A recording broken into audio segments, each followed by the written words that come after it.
Hello students, welcome to Equation India. Myself Rajnish Kumar Ravi. तो मैं आप लोगों को फिजिक्स पढ़ाऊंगा। आज हम लोग फिजिक्स में इलेक्ट्रोस्टैटिक्स पढ़ेंगे और इसमें जेईई मेंस के जितने भी रिसेंट ईयर के पीवाईक्यूज है उसका हम लोग एनालिसिस करेंगे। तो जेईई मेंस के जो भी इसमें सवाल पूछे गए हैं उसको हम लोग देखेंगे और उसको सॉल्व करने की कोशिश करेंगे।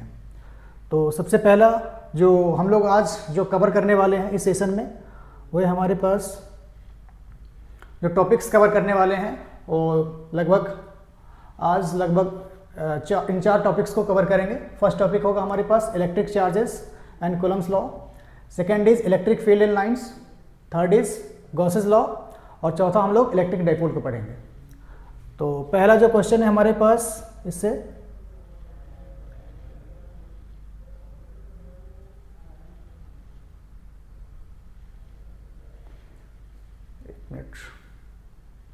सो फर्स्ट क्वेश्चन जो है हमारे पास वो ये है। इस क्वेश्चन में दे रखा है हमारे पास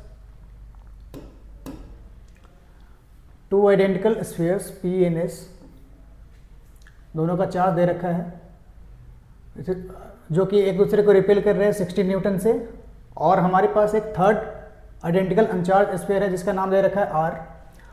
अब हमने क्या किया, ये जो अनचार्ज स्फीयर है उसको इन दोनों स्फीयर से टच करा करके और अलग कर दिया, तो हमें न्यू फोर्स ऑफ रिपल्सन इसमें निकालना है। तो क्वेश्चन हमारा कुछ ऐसा है कि हमारे पास इनिशियली दो स्फीयर्स है, एक स्फीयर P है, एक स्फीयर Q है, दूसरा स्फीयर S है। दोनों के पास चार्ज है, इसके पास Q चार्ज है, इसके पास भी कैपिटल Q चार्ज है। ऐसा सपोज कर लेते हैं कि इन दोनों के बीच का डिस्टेंस D है। तो इन दोनों के बीच का फोर्स अपन कैसे लिखेंगे, इन दोनों के बीच का फोर्स होगा हमारे पास K Q square by D का स्क्वायर। अब क्या किया, हमारे पास एक अनचार्ज स्फीयर है, एक अनचार्ज स्फीयर है, बना लेते हैं एक अनचार्ज स्फीयर, ये हमारे पास जिसकी नाम है R, ये अनचार्ज स्फीयर R है। अब हमने क्या किया, इसको ला करके इससे टच कराया और फिर अलग कर दिया। तो जब आप इसको टच कराओगे तो जो कि दोनों एक कंडक्टिंग स्फीयर्स है तो चार्ज का डिस्ट्रीब्यूशन हो जाएगा। चार्ज का डिस्ट्रीब्यूशन इस प्रकार से होगा कि जब आप इसको टच कराओगे तो दोनों का पोटेंशियल सेम होगा, क्योंकि ये कंडक्टर है तो चार्ज आधा आधा इन दोनों में डिवाइड हो जाएगा। चलो, तो इससे जब मैं टच कराया तो इसके पास कितना चार्ज बचा, K/2 इसके पास चला गया। अब मैंने क्या किया, इस स्फीयर को लाया, फिर से एक बार और इससे टच कराया, तो इनिशियली इसके पास K/2 चार्ज है, इसके पास Q चार्ज है, क्योंकि दोनों आइडेंटिकल है तो फिर चार्ज का रिडिस्ट्रीब्यूशन होगा, और चार्ज का रिडिस्ट्रीब्यूशन तब तक होगा जब तक कि इन दोनों स्फीयर्स का पोटेंशियल आपस में इक्वल ना हो जाए। तो चूंकि आइडेंटिकल है तो फिर से आधा आधा चार्ज बढ़ जाएगा। अभी हमारे पास है K/2 इसके पास, Q इसके पास, तो 3Q/2 चार्ज है, तो ये आधा आधा बढ़ जाएगा, तो इसके पास बच जाएगा 3Q/4 चार्ज, और इसके पास जो बच जाएगा 3Q/4 चार्ज। तो हमारे पास जो नया वाला जो फोर्स होगा उसको अपन ऐसे लिखेंगे एफ न्यू। एफ न्यू को कैसे लिख सकते हैं, K इसके पास है Q/2, इसके पास है charge 3Q/4 divided by D का स्क्वायर। तो हमारे पास जो फोर्स आया 3K square by 8D square, ये है नया वाला फोर्स, यह है अपने पास नया वाला फोर्स। तो पहले वाला जो फोर्स है हमारा F की वैल्यू जो है KQ square by D square, तो KQ square by D square को हम लोग पुराने फोर्स से रिप्लेस कर सकते हैं। तो इसको ऐसा लिखा जा सकता है 3/8 टाइम्स ऑफ पहले वाला फोर्स। पहले वाले फोर्स की जो वैल्यू दे रखी है, जब ये दोनों पहले रखे गए थे पहले वाले सिस्टम में, तो ये दोनों के बीच का जो फोर्स था वो 60 न्यूटन था। तो कैपिटल F का वैल्यू अगर 60 न्यूटन यहाँ पे सब्स्टिट्यूट कर दें तो 3/8 इंटू 16, तो हमारे पास जो आ जाएगा 6 न्यूटन, यानी कि नया वाला जो फोर्स है वो अब घट करके 6 न्यूटन हो चुका है। तो हमारे पास जो ऑप्शन है उसमें देखेंगे तो हमारे पास जो बी ऑप्शन है वो हमारा करेक्ट आंसर हो जाएगा। तो अब चलते हैं नेक्स्ट क्वेश्चन पे। जो नेक्स्ट क्वेश्चन है हमारे पास, इसको हम लोग एक बार पढ़ लेते हैं। इसमें दे रखा है टू चार्जेस, दोनों का magnitude Q1 Q2 are separated by a distance D and placed in a medium of dielectric constant K. What will be the equivalent distance between the charges in the air for same electrostatic force. तो question कुछ ऐसा है कि हमारे पास दो charges हैं, एक charge Q1 है और दूसरा चार्ज हमारे पास Q2 है। दोनों के बीच की दूरी दे रखी है स्मॉल d और इनको हमने इनिशियली एक मीडियम में रखा है जिसका डाइलेक्ट्रिक कांस्टेंट K गिवन है। तो इसका फोर्स आप कैसे लिखोगे? F इनिशियल हमारे पास हो जाएगा Q1 Q2 divided by 4 pi epsilon not K d square. ठीक है, अब क्या किया हमने, इन्हीं दो चार्जेस को अब वैक्यूम में प्लेस कर दिया। तो इन दो चार्जेस को आप अगर वैक्यूम में प्लेस करोगे तो हमारे पास जो फाइनल सिचुएशन होगा वो कुछ ऐसा हो जाएगा, Q1 ये हमारे पास Q2, दोनों के बीच की दूरी को मैं d डैश मान लेता हूँ, d डैश।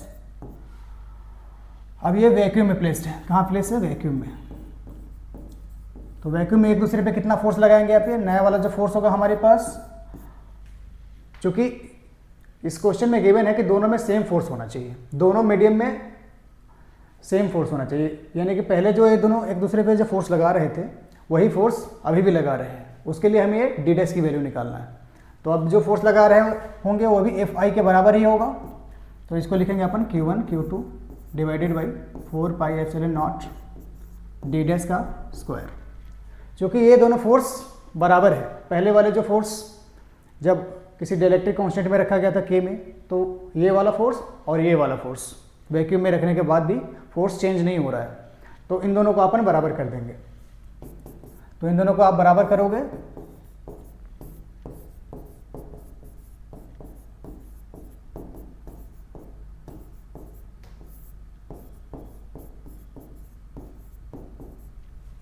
इन दोनों को अपन बराबर करेंगे तो ये कुछ टर्म्स कैंसिल हो जाएंगे और हमारे पास जो d डैश की जो वैल्यू आएगी वो आ जाएगा √k इंटू डी, यानी कि जो फोर्स चेंज नहीं होने के लिए जो फाइनल जो सेपरेशन होना चाहिए d डैश वो इतना होना चाहिए।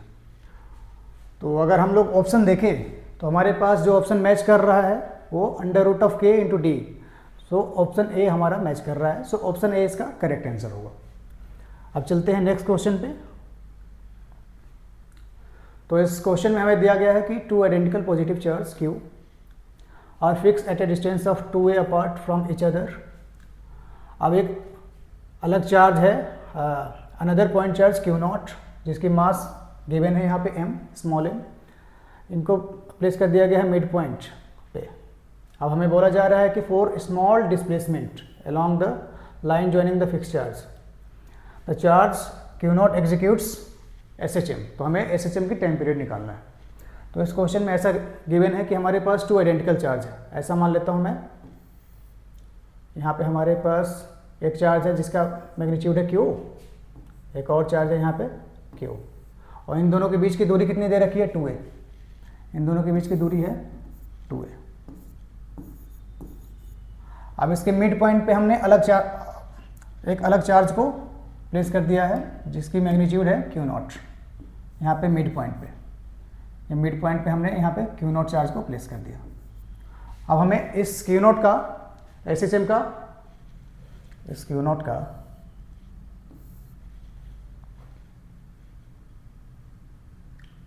इस Q0 का हमें टाइम पीरियड ऑफ ऑसिलेशन निकालना है। तो टाइम पीरियड ऑफ ऑसिलेशन निकालने के लिए हम लोग क्या करते हैं, सबसे पहले मिड पॉइंट से हल्का सा एक स्मॉल डिस्प्लेसमेंट देंगे। तो इस चार्ज को हम इधर की तरफ स्मॉल x डिस्प्लेस कर देते हैं। तो ये चार्ज का न्यू पोजीशन ये है। तो इस पर कुछ फोर्स लग रहा होगा। फोर्स किसके वजह से लग रहा होगा? इसकी इलेक्ट्रिक फील्ड होगा यहाँ पे कुछ लेफ्ट वाले चार्ज के कारण, और राइट वाले चार्ज के कारण भी यहाँ पे कुछ इलेक्ट्रिक फील्ड होगा। तो नेट इलेक्ट्रिक फील्ड लिख लेते हैं हम लोग पहले। तो लेफ्ट वाले चार्ज के कारण इलेक्ट्रिक फील्ड होगा यहाँ पे Q by a minus x का स्क्वायर, डायरेक्शन होगा ये वाला, क्योंकि ये पूरा 2a है तो ये a होगा। अब हमने इसको x इधर डिस्प्लेस कर दिया तो ये डिस्टेंस होगा a माइनस एक्स। तो इतना इलेक्ट्रिक फील्ड राइटवर्ड डायरेक्शन में है। अब लेफ्ट राइट वाले चार्ज के कारण हम लोग इलेक्ट्रिक फील्ड यहाँ पे कैलकुलेट कर लेंगे। तो होगा Q divided by a plus x का होल स्क्वायर जो कि इधर की तरफ है। तो हमारे पास जो ई नेट आ जाएगा यहाँ पे, नेट इलेक्ट्रिक फील्ड जो आ जाएगा वो हो जाएगा के क्यू बाई 1 माइनस एक्स का, हमारे पास ऐसा कुछ नेट इलेक्ट्रिक फील्ड आ रहा है उधर की तरफ राइट वर्ड डायरेक्शन में। तो इसके कारण ये जो इलेक्ट्रिक फील्ड का करंट इस पर कितना फोर्स लगेगा, जब हमारा चार्ज यहाँ पे आ जाएगा, तो चार्ज हमारा यहाँ पे आ चुका है तो इस पर एक फोर्स लग रहा होगा, रिस्टोरिंग फोर्स इधर की तरफ, एफ रिस्टोरिंग हमने इसको एज्यूम कर लिया। क्योंकि ये जो फोर्स है इसको एफ रिस्टोरिंग इसलिए बोल रहे हैं क्योंकि ये जो फोर्स है इसको फिर से मेन पोजीशन की तरफ ले जाना चाह रहा है, यानी कि इसके पोजीशन को रिस्टोर करना चाह रहा है। तो हमारे पास जो एफ रिस्टोरिंग की जो वैल्यू आएगी होगा इलेक्ट्रिक फील्ड इनटू चार्ज, तो के क्यू नॉट डिवाइडेड बाई ये वाला एक्सप्रेशन।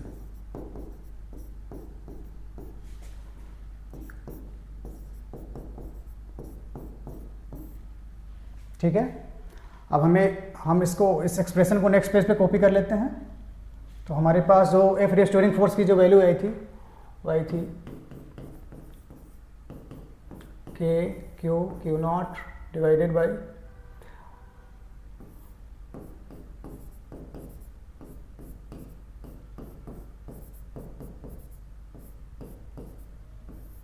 ठीक है, हमने ए स्क्वायर को बाहर बुला लिया, तो हमारे पास जो एक्सप्रेशन बचेगा ऐसा बचेगा।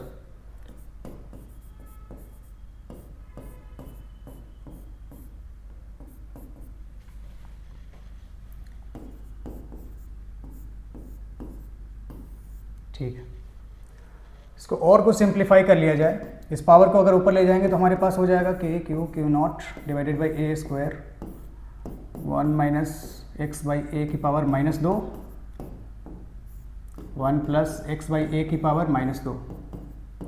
ठीक है, अब हम लोग ऐसा पढ़े हुए हैं बाइनोमियल अप्रोक्सीमेशन में कि अगर कोई बाइनोमियल अप्रोक्सीमेशन लगाना है 1 प्लस एक्स की पावर n है और x की मैग्नीट्यूड 1 की तुलना में काफ़ी कम है, ठीक है, तो इसको क्या लिख सकते हैं हम लोग, इसको अप्रोक्सीमेट करके लिख सकते हैं 1 प्लस nx।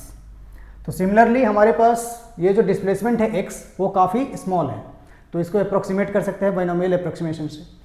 तो इसको अप्रोक्सीमेट करोगे आप तो हमारे पास जो इसकी जो वैल्यू आएगी वो आएगी के Q not divided by A square 1 plus 2x by A -1 2x by A. ठीक है, तो हमारे पास जो फोर्स जो रिड्यूस होकर के आ रहा है वो ये आ रहा है, नेट फोर्स, नेट जो रिस्टोरिंग फोर्स है वो इतना है। तो नेट रिस्टोरिंग फोर्स को हम लोग क्या करते हैं SHM में मास इंटू एक्सेलरेशन का बराबर कर देते हैं। तो एक्सेलरेशन कितना होगा, mass into omega square into x, जो भी यहाँ से रिस्टोरिंग एक्सेलरेशन आएगा उसको ओमेगा स्क्वायर एक्स के बराबर कर देंगे तो हमारे पास एंगुलर फ्रीक्वेंसी की वैल्यू आ जाएगी। तो इसको अगर आप सॉल्व करोगे तो आएगा हमारे पास m omega square X Q not divided by 4 pi epsilon not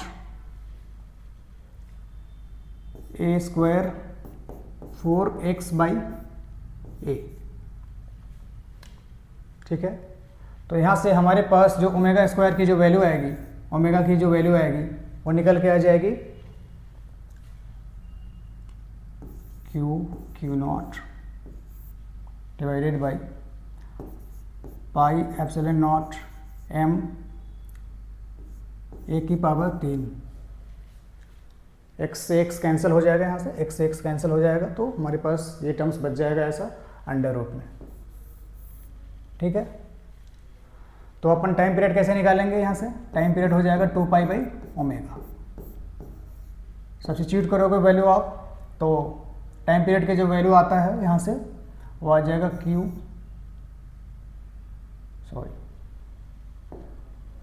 time period की जो वैल्यू आएगी वो होगी अंडर रूट में 4 पाई, इसको आप अंदर लोगे तो क्या आएगा हमारे पास 4 पाई क्यूब एप्सिलॉन नॉट m ए की power 3 divided by q into Q not. तो ये हमारे पास जो रिक्वायर्ड टाइम पीरियड है इस चार्ज का वो इतना निकल के आ जाएगा। सो अगर हम लोग ऑप्शन में देखें तो ऊपर 4 का फैक्टर आ रहा था, तो जो कि हमारे पास ऑप्शन नंबर ए से मैच कर रहा है। सो ए इसका फर्स्ट जो ऑप्शन है ये इसका सही आंसर होगा। तो कैसे किया इस क्वेश्चन को करने के लिए सबसे पहले हमारे पास 2 चार्ज दे रखा था। इसके मिड पॉइंट पे एक Q0 मैग्नीट्यूड की चार्ज प्लेस कर रखा था।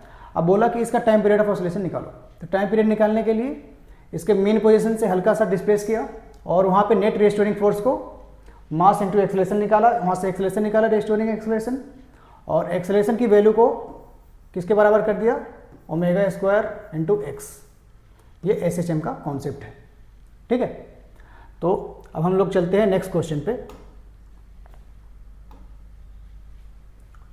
चलते हैं, इस क्वेश्चन में हमें दिया गया है कि 64 कंडक्टिंग ड्रॉप्स है, इनकी रेडियस गिवन है।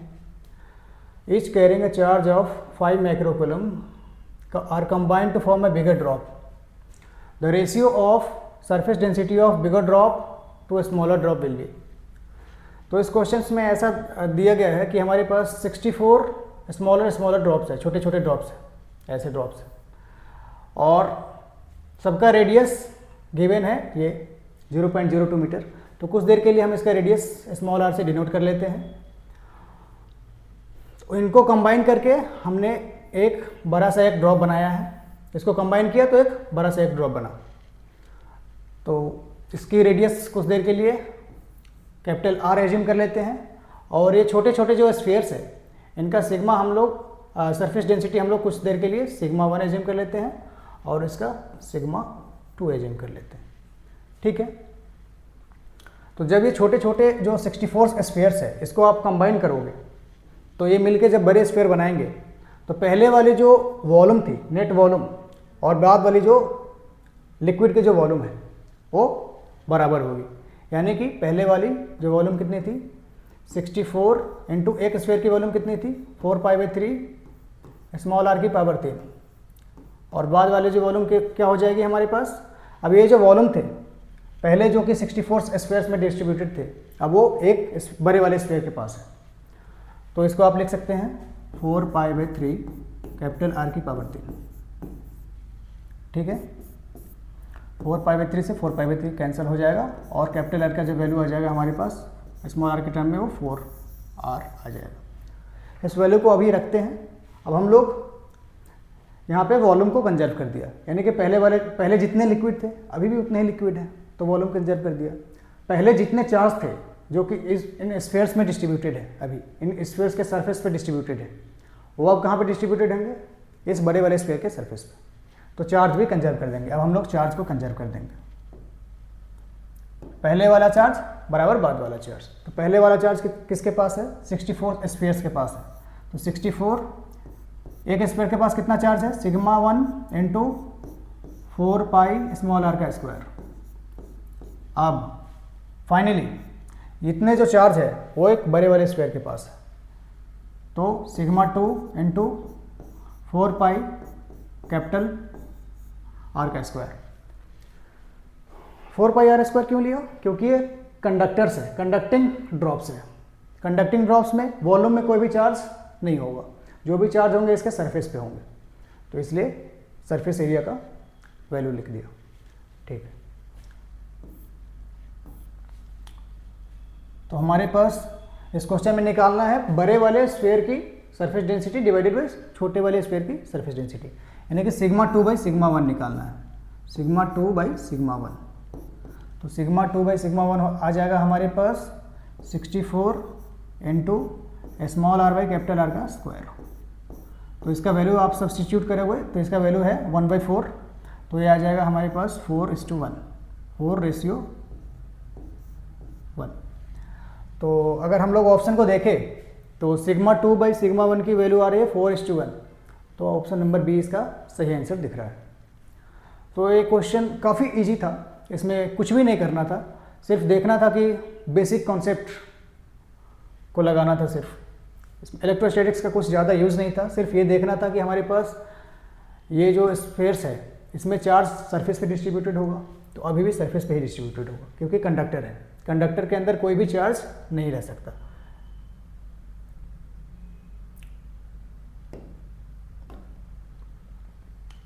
तो नेक्स्ट क्वेश्चन है हमारे पास, इसमें दे रखा है कि दो चार्जेज हैं, दोनों का मैग्नीट्यूड Q दे रखा है। एक यहाँ पे प्लेस है x बराबर -a, दूसरा है x बराबर +a पे, x एक्सिस पे प्लेस है। अब ऐसा कहा जा रहा है कि एक पार्टिकल है जिसकी मास स्मॉल m और चार्ज Q0 का वैल्यू Q/2 दे रखा है, इसको ओरिजिन पे प्लेस कर दिया जाता है। Q0, if charge Q0 is given A small displacement y, इस चार्ज को हमने स्मॉल डिस्प्लेसमेंट y दे दिया जो कि a की तुलना में काफ़ी स्मॉल है अलॉन्ग y एक्सिस। तो हमें ये निकालना है कि इस पर जो नेट फोर्स जो लग रहा होगा पार्टिकल पे वो किसके प्रोपोर्शनल है। यानी कि क्वेश्चन हमारा कुछ ऐसा है कि हमारे पास x एक्सिस है, ये ऐसा x एक्सिस है, इस पर दो चार्जेस प्लेस हैं, एक चार्ज q स्मॉल q यहाँ पे प्लेस है, एक चार्ज स्मॉल q यहाँ पे प्लेस है। इसकी जो कोऑर्डिनेट दे रखी है वो है x बराबर -a, इसकी जो कोऑर्डिनेट है वो है x बराबर +a। ठीक है, अब इसके मिड पॉइंट पे हमने किसी और चार्ज को प्लेस कर दिया है, मिड पॉइंट पे चार्ज को प्लेस किया है जिसकी मैग्नीट्यूड है Q0, इसकी मैग्नीट्यूड है Q0। ठीक है, अब इसको हमने इस Q0 वाले चार्ज को y एक्सिस के अलॉन्ग छोटा सा डिस्प्लेसमेंट दे दिया, तो इसको छोटा सा हल्का सा डिस्प्लेसमेंट इधर दे देते हैं y, ये डिस्प्लेसमेंट y गिवन है। ठीक है, अब हम जब यहाँ पे इसको डिस्प्लेस कर देंगे तो यहाँ पे इलेक्ट्रिक फील्ड आ रहा होगा, इसके वजह से इलेक्ट्रिक फील्ड किधर आ रहा होगा, और इसके वजह से भी कुछ इलेक्ट्रिक फील्ड आ रहा होगा, इसके वजह से इलेक्ट्रिक फील्ड किधर आ रहा होगा, इधर की तरफ, इसको मान लिया हमने E, तो इसके वजह से भी यहाँ पे इलेक्ट्रिक फील्ड आ रहा होगा E। ठीक है, कुछ देर के लिए ऐसा मान लेते हैं कि ये इलेक्ट्रिक फील्ड वर्टिकल से, इस वर्टिकल से थीटा एंगल बना रहा है, तो ये भी थीटा हो जाएगा हमारे पास सिमेट्री से। अगर ये थीटा है तो ये भी थीटा। ठीक है, तो इस इलेक्ट्रिक फील्ड का नेट कंपोनेंट आएगा एक कुछ ऊपर की तरफ, कितना आएगा 2e cos theta vertical component, और हॉरिजॉन्टल कंपोनेंट है जो आपस में कैंसिल हो जाएंगे। तो नेट जो इलेक्ट्रिक फील्ड आ रहा है यहाँ पे वो ऊपर की तरफ आ रहा है, तो इस नेट इलेक्ट्रिक फील्ड की वजह से जो यहाँ पे कुछ इलेक्ट्रिक फील्ड बन रहा है वही इस पे, इस Q0 चार्ज पे जो कि यहाँ पे डिस्प्लेस किया गया है, इस पे एक ऊपर की तरफ फोर्स लगाएगा। तो फोर्स क्या लिखेंगे आप लोग, फोर्स लिखेंगे 2e cos theta into Q0। ठीक है, 2 इलेक्ट्रिक फील्ड एक चार्ज की वजह से लिख लेंगे हम लोग, तो k q divided by distance का स्क्वायर, डिस्टेंस कितना है ये वाला, under root Y square plus under root A square, ये है डिस्टेंस, तो हो जाएगा डिस्टेंस का स्क्वायर करोगे आप तो ए स्क्वायर प्लस वाई स्क्वायर। ठीक है, के क्यूब बाई डिस्टेंस का स्क्वायर लिख दिया। अब कॉस थीटा का वैल्यू यहाँ से सब्स्टिट्यूट कर लेंगे, तो कॉस थीटा के लिए लिखेंगे बेस बाई हाइपोटेनस, तो y divided by A square plus y square की पावर हाफ। ठीक है, इंटू Q0। तो हमारे पास जो फोर्स आ रहा है वो ऊपर की दिशा में आ रहा है, ये फोर्स किधर की तरफ आ रहा है, ऊपर की तरफ। तो फोर्स की जो वैल्यू आएगी हमारे पास 2k Q0 इंटू वाई। अब नीचे हमारे पास आ रहा है ए स्क्वायर प्लस वाई स्क्वायर की पावर 3/2। ठीक है, तो फोर्स इतना आ रहा है। अब हमारे पास एक अप्रोक्सीमेशन दे रखा है कि y जो है a की तुलना में काफ़ी कम है। ये जो हम जो डिस्प्लेसमेंट दे रहे हैं छोटा सा y ऊपर की तरफ, वो a के रिस्पेक्ट में काफ़ी कम है, तो a स्क्वायर के रिस्पेक्ट में हम लोग y स्क्वायर को क्या कर सकते हैं, नेगलेक्ट कर सकते हैं। इसको क्या कर सकते हैं हम लोग, नेगलेक्ट। तो इसको आप नेगलेक्ट कर देंगे तो हमारे पास जो फोर्स जो रिड्यूस होकर के आ जा रहा है वो आ जा रहा है 2k Q0 y by A Q. तो ये सारे कांस्टेंट है, तो ये फोर्स हमारे पास y के साथ लिनियरली वेरी कर रहा है।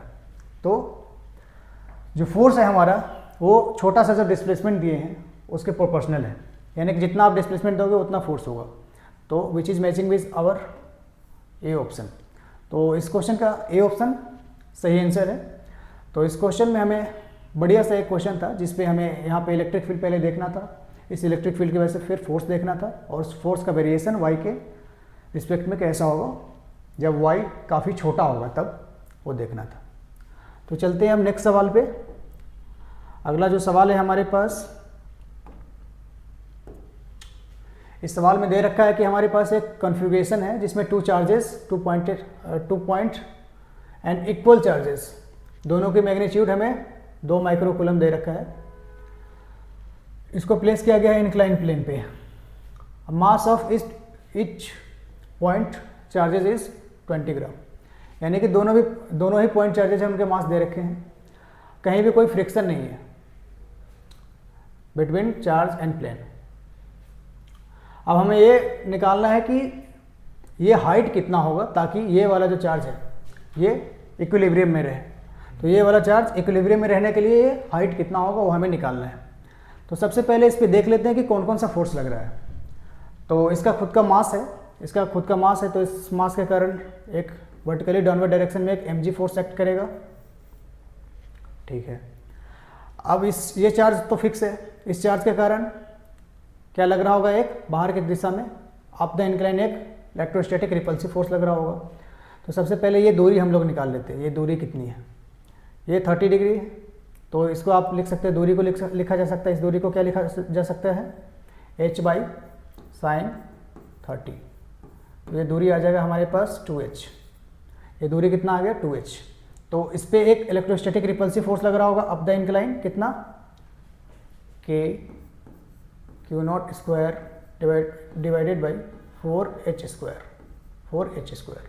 ठीक है, और एक नॉर्मल फोर्स लग रहा होगा परपेंडिकुलर टू द इंक्लाइन। मान लेते हैं इधर की तरफ लग रहा है, किधर भी लग सकता है, वो हमारा डिस्कशन में नहीं है। सिर्फ अलोंग द इंक्लाइन वाला फोर्स को हम लोग अगर बैलेंस कर दे, चूँकि ये इक्विलिब्रियम में है तो इस पर कहीं भी कोई नेट फोर्स नहीं लग रहा होगा। तो हम लोग अलोंग द इंक्लाइन के इस इंक्लाइन के अलोंग नेट फोर्स को अगर हम लोग 0 कर दें, यानी कि F नेट अलोंग इंक्लाइन क्या कर दे, 0 कर दे। तो अलोंग द इंक्लाइन नीचे की तरफ क्या आएगा, mg का एक साइन कंपोनेंट आएगा, mg sin 30, और अप द इंक्लाइन क्या आएगा, एक इलेक्ट्रोस्टैटिक फोर्स है जिसकी वैल्यू है k Q0 square divided by 4h square. सही है। अब sin 30 का आप वैल्यू यहाँ पे सब्स्टिट्यूट कर दो, mg/2 डिवाइडेड बाई बराबर हो जाएगा k Q0 square by 4h square. ठीक, हमें निकालना है h का वैल्यू निकालना है। तो h स्क्वायर अपने पास क्या आ जाएगा, h स्क्वायर जो आएगा वो आएगा k Q0 square by 2mg। Value को सब्स्टिट्यूट कर दिया जाए, k की वैल्यू आप रख लेंगे 9 × 10 की पावर 9। Q0 स्क्वायर, Q0 की वैल्यू है 2 × 10 की पावर -6, तो इसका स्क्वायर आप करोगे तो आ जाएगा हमारे पास 4 × 10 की पावर -12। तो मास इज 20 ग्राम, तो 20 × 10 की पावर -3 इंटू जी की वैल्यू 10 एज्यूम कर लिया। सही है। तो इस यहाँ से एक 2 हटा दिया, यहाँ से एक 2 हटा दिया तो 10 हो जाएगा। तो यहाँ से ये 4 चला जाएगा। तो ऊपर आ रहा है हमारे पास, ऊपर कितना आ रहा है देखते हैं, 10 की पावर 9, 10 की पावर -3 बनाएंगे ये दोनों मिलके, तो इससे इसको कैंसिल कर दिया। तो हमारे पास जो h स्क्वायर का जो वैल्यू आ गया वो 9/100 है। तो यहाँ से h का जो वैल्यू आएगा हमारे पास वो 3/10 मीटर। इसको हम लोग को कैसे लिखना है, 10 की पावर -3 में। तो ऐसा करते हैं, इसको आप ऐसे लिखा जा सकता है 300 इंटू 10 की पावर -3 मीटर। तो हमारे पास जो x के जगह पे जो यहाँ पे वैल्यू आ रहा है वो आ रहा है 300। तो x के जगह पे यहाँ पे क्या आना चाहिए, 300। तो इस क्वेश्चन का जो सही आंसर होगा वो होगा 300। तो स्टूडेंट्स, हम लोगों ने देखा कि इस क्वेश्चन में इलेक्ट्रोस्टैटिक्स का यूज़ उतना खास नहीं है, सिर्फ फोर्स देखने के लिए। यहाँ पे हमने इलेक्ट्रोस्टैटिक फोर्स का सिर्फ लिख लिया इलेक्ट्रोस्टैटिक्स से। बाकी इसमें प्योर मैकेनिक्स इन्वॉल्व है। तो किसी भी मैकेनिक्स को क्वेश्चन अगर मैकेनिक्स इन्वॉल्व है अगर किसी क्वेश्चन में, तो सबसे पहले हम लोग क्या करेंगे, उस पर जो फोर्स है उसको शो कर लिया और उसका एफबीडी बना करके नेट फोर्स को, अगर इक्विलिब्रियम है तो नेट फोर्स को 0 कर देंगे। ठीक है स्टूडेंट्स, तो हम लोगों ने आज इलेक्ट्रोस्टैटिक्स के फर्स्ट पार्ट में जो कि कूलम्स लॉ के जितने भी सारे सवाल थे उसको किए। तो नेक्स्ट पार्ट में और भी हम लोग इलेक्ट्रोस्टैटिक्स के और अच्छे अच्छे सवाल को करेंगे। तो आप लोग इक्वेशन इंडिया को सब्सक्राइब कीजिए और लाइक कीजिए। Thank you.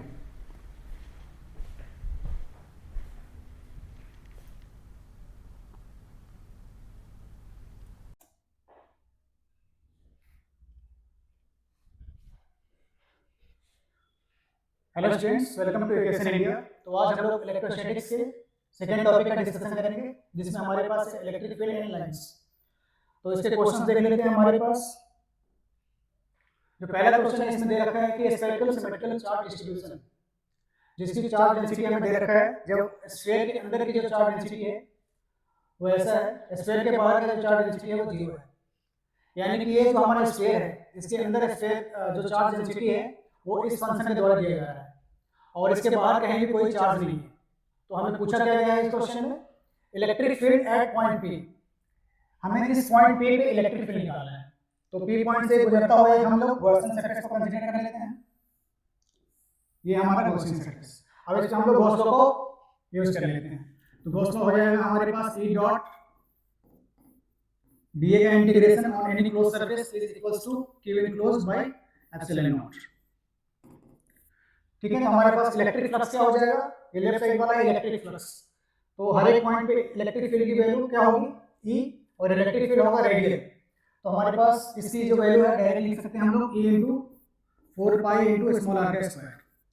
अब Q इनक्लोज को कैसे निकालेंगे हम लोग, ये जो Q इनक्लोज की जो वैल्यू है इसको कैसे निकालेंगे। इसके लिए हमारा जो स्फेरिकल चार्ज जो डिस्ट्रीब्यूशन है वो वेरी कर रहा है। तो इसके लिए हम लोग छोटे छोटे एलिमेंट लेना होगा, 3 स्फेरिकल एलिमेंट लेना होगा और सबका जो चार्ज है उसको ऐड कर देंगे। यानी कि रो नॉट की वैल्यू कॉपी कर लेते हैं 3/4 small r by capital R into 4 pi r square into dr का integration from 0 to small r divided by epsilon naught. Q enclose की वैल्यू हमारे पास ऐसे हो जाएगा। Q इनक्लोज कैसे निकालेंगे हम लोग, पतला पतला सेल कंसीडर करेंगे, सबका चार्ज को ऐड कर देंगे यानी इंटीग्रेट कर देंगे। अब हम लोग राइट साइड वाले जो एक्सप्रेशन है ऊपर में उसको सिंपलीफाई कर लेते हैं। तो राइट साइड वाले एक्सप्रेशन को आप सिंपलीफाई करोगे तो आ जाएगा ये इनटू 4 पाई स्मॉल r का स्क्वायर, जो कांस्टेंट है ये कांस्टेंट और ये भी कांस्टेंट। तो 4 pi rho not by epsilon not is constant. इसको इंटीग्रेशन से बाहर कर लिया।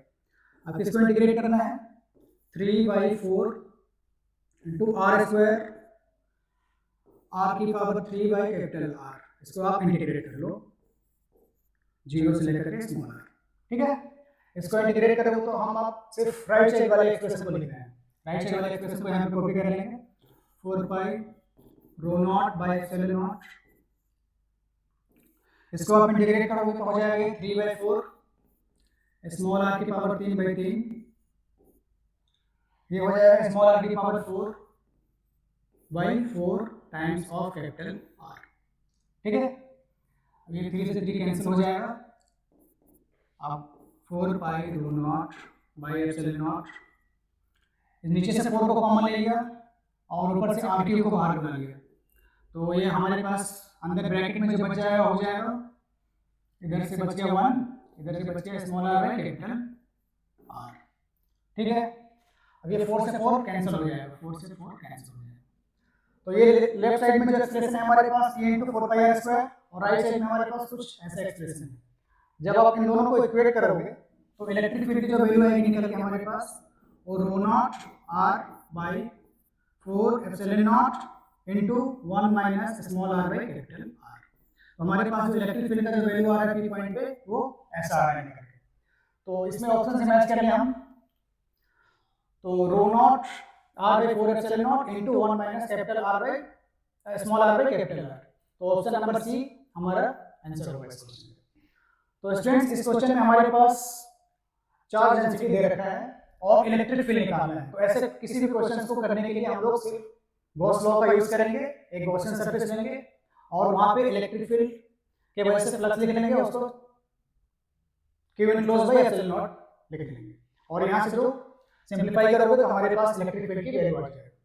तो चलते हैं अब नेक्स्ट सवाल पे। अगला जो सवाल है हमारे पास, इसमें दे रखा है an electric field. Electric field की वैल्यू दे रखी है created between the parallel plates. ये पैरेलल प्लेट्स है जिसकी लेंथ 1 मीटर गिवन है। अब क्या किया, यहाँ से एक इलेक्ट्रॉन को इधर हॉरिजॉन्टली प्रोजेक्ट कर दिया गया है 2 मीटर पर सेकंड से, ठीक है। तो हमें ये बताना है कि जब ये इलेक्ट्रॉन यहाँ से मूव करते करते जब बाहर निकलेगा तो ये कितना डेविएट हो चुका होगा। तो इसके लिए सबसे पहले हम लोग ये लिख लेते हैं कि इसका फोर्स कितना लगा होगा, इसका एफबीडी बना लेते हैं। तो इलेक्ट्रिक फील्ड नीचे की तरफ है, क्योंकि ये इलेक्ट्रॉन है तो इस पे ऊपर की तरफ फोर्स लग रहा होगा। ऊपर की तरफ कितना फोर्स लग रहा होगा, ऊपर की तरफ जो फोर्स लग रहा होगा E into E, charge into electric field, ठीक है। और हॉरिजॉन्टली एक्स में कोई भी फोर्स लग रहा होगा क्या, एक्स में कोई भी फोर्स नहीं लगेगा क्योंकि इलेक्ट्रिक फील्ड सिर्फ ऊपर की तरफ है। तो एक्स में कोई भी फोर्स नहीं है, तो एक्सेलरेशन इन एक्स हमारे पास 0 हो जाएगा। एक्सेलरेशन इन एक्स 0 है तो एक्स में जो स्पीड है वो हमेशा क्या होगा, कांस्टेंट होगा। तो हमारा ये जो पार्टिकल है जब यहाँ से जब बाहर निकलेगा तो इसके पास जो एक्स वाली जो स्पीड होगी, क्योंकि एक्सेलरेशन इन एक्स 0 है तो एक्स में जो स्पीड है वो सेम होगा, यानी कि ये vx की वैल्यू इसको अगर हम लोग v0 मान लें देर के लिए तो ये v0 से ही बाहर निकलेगा, ठीक है। अब ये जो ऊपर वाला जो स्पीड है इसको हम लोग मान लेते हैं vy। तो इसकी जो नेट स्पीड होगी वो कुछ इधर की तरफ होगी, नेट वेलोसिटी इधर की तरफ होगी। हम लोग vy को कैसे निकालेंगे, vy को लिखा जा सकता है acceleration in y into time t मतलब कितना होगा, जितना इसको क्रॉस करने में लगेगा। क्रॉस करने में कितना टाइम लगेगा, एक्सेलरेशन इन y को हम सबसे पहले कैलकुलेट कर लेते हैं, force in y divided by mass. ये हुआ acceleration in y direction. Force कितना लग रहा है, capital E into small e divided by mass, तो एक्सेलरेशन इन y डायरेक्शन होगा इतना। अब टाइम कैसे निकालोगे आप, क्योंकि x में इसकी स्पीड हमेशा कांस्टेंट है और ये डिस्टेंस कितना कवर कर रहा है, l, तो इसको कवर करने में लगेगा l बाय v0। तो ये हो जाएगा हमारे पास vy की वैल्यू, ठीक है। अब ये जो डेविएशन है जो इसका नेट एंगुलर जो इसका नेट स्पीड नेट वेलोसिटी जो x एक्सिस से बना रहा है उसी को इसमें थीटा दे रखा है। तो tan थीटा को आप क्या लिख लेंगे, tan थीटा होगा हमारे पास vy by velocity of x यानी कि v0। तो tan थीटा आ जाएगा हमारे पास यहाँ से, v1 का वैल्यू यहाँ से कॉपी कर लेते हैं, तो capital E small e l by m v0, v0 से एक और डिवाइड हो जाएगा तो v0 स्क्वायर, ठीक है।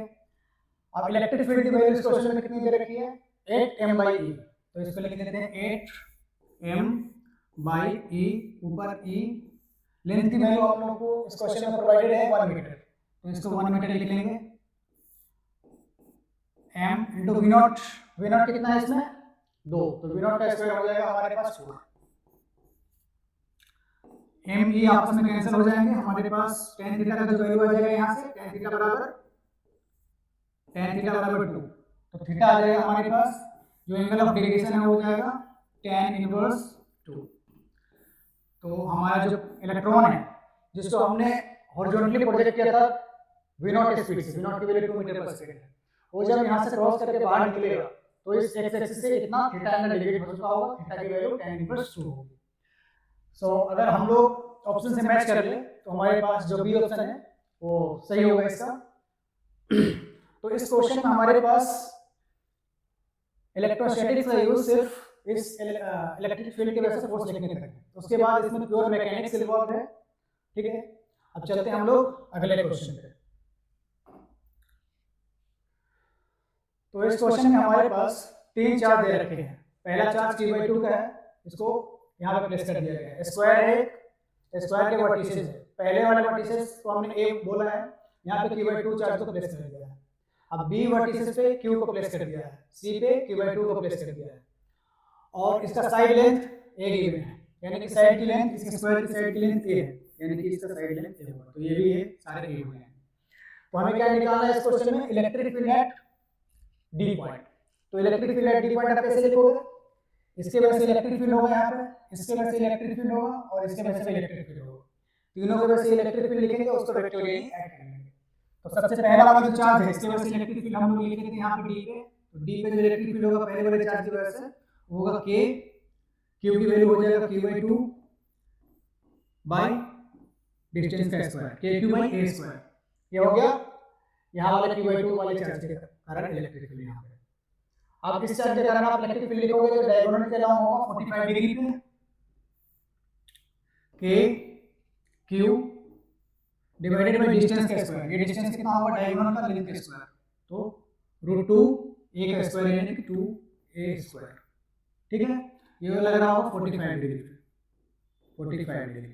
ठीक है, इसके वजह से इलेक्ट्रिक फील्ड लिख दिया, इसके वजह से इलेक्ट्रिक फील्ड लिख दिया। अब इसके वजह से इलेक्ट्रिक फील्ड लिख देते हैं। तो इसके वजह से इलेक्ट्रिक फील्ड होगा ऊपर ऐसे k q/2 k q by distance का स्क्वायर a स्क्वायर। तो हमारे पास जो इलेक्ट्रिक फील्ड जो आ रहा है यहाँ पे वो ऐसा आ रहा है, इधर आ रहा है kq/2 स्क्वायर, ऊपर आ रहा है kq/2a स्क्वायर और डायगोनल के अलावा 45 डिग्री पे आ रहा है kq/2a स्क्वायर। तो ये ऐसा आ रहा है kq/2a का स्क्वायर। इससे परपेंडिकुलर डायरेक्शन में लग रहा है kq/2a स्क्वायर। 45 डिग्री पे लग रहा है यहाँ से kq/2a स्क्वायर।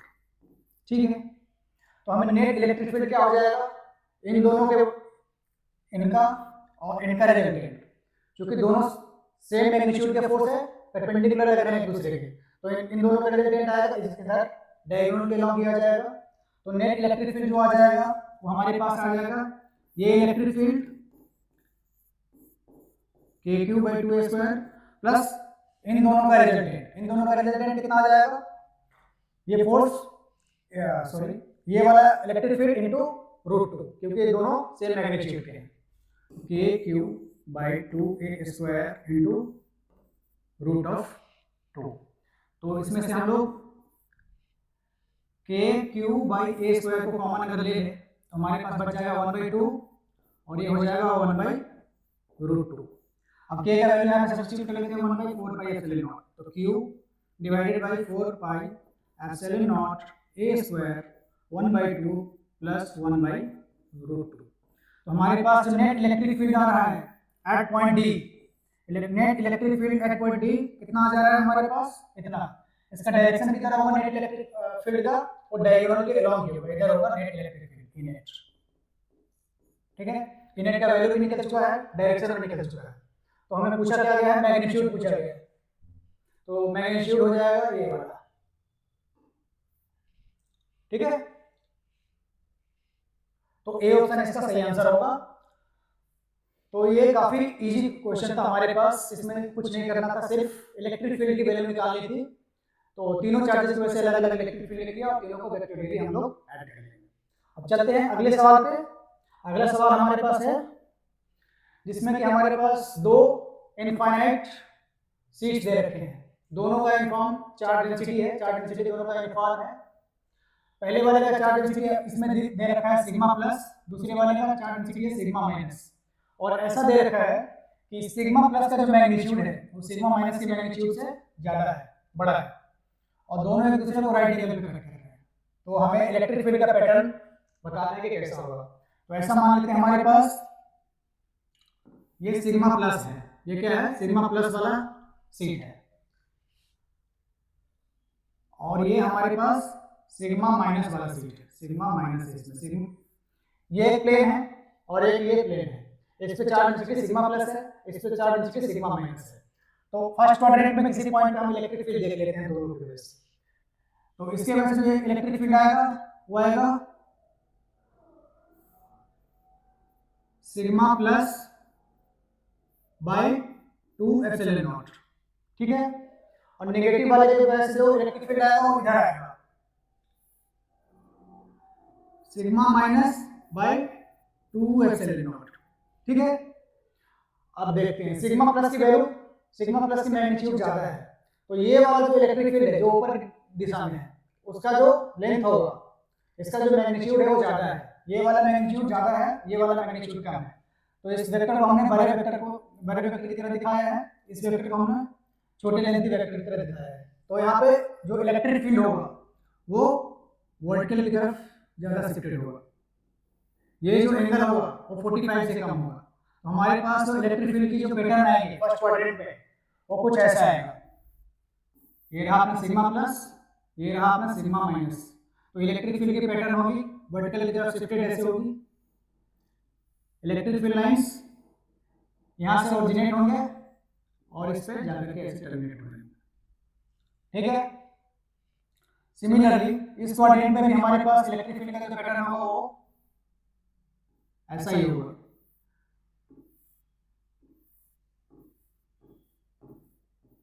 ठीक है। और इसका मिरर इमेज एक्स एक्सिस के अबाउट, सॉरी,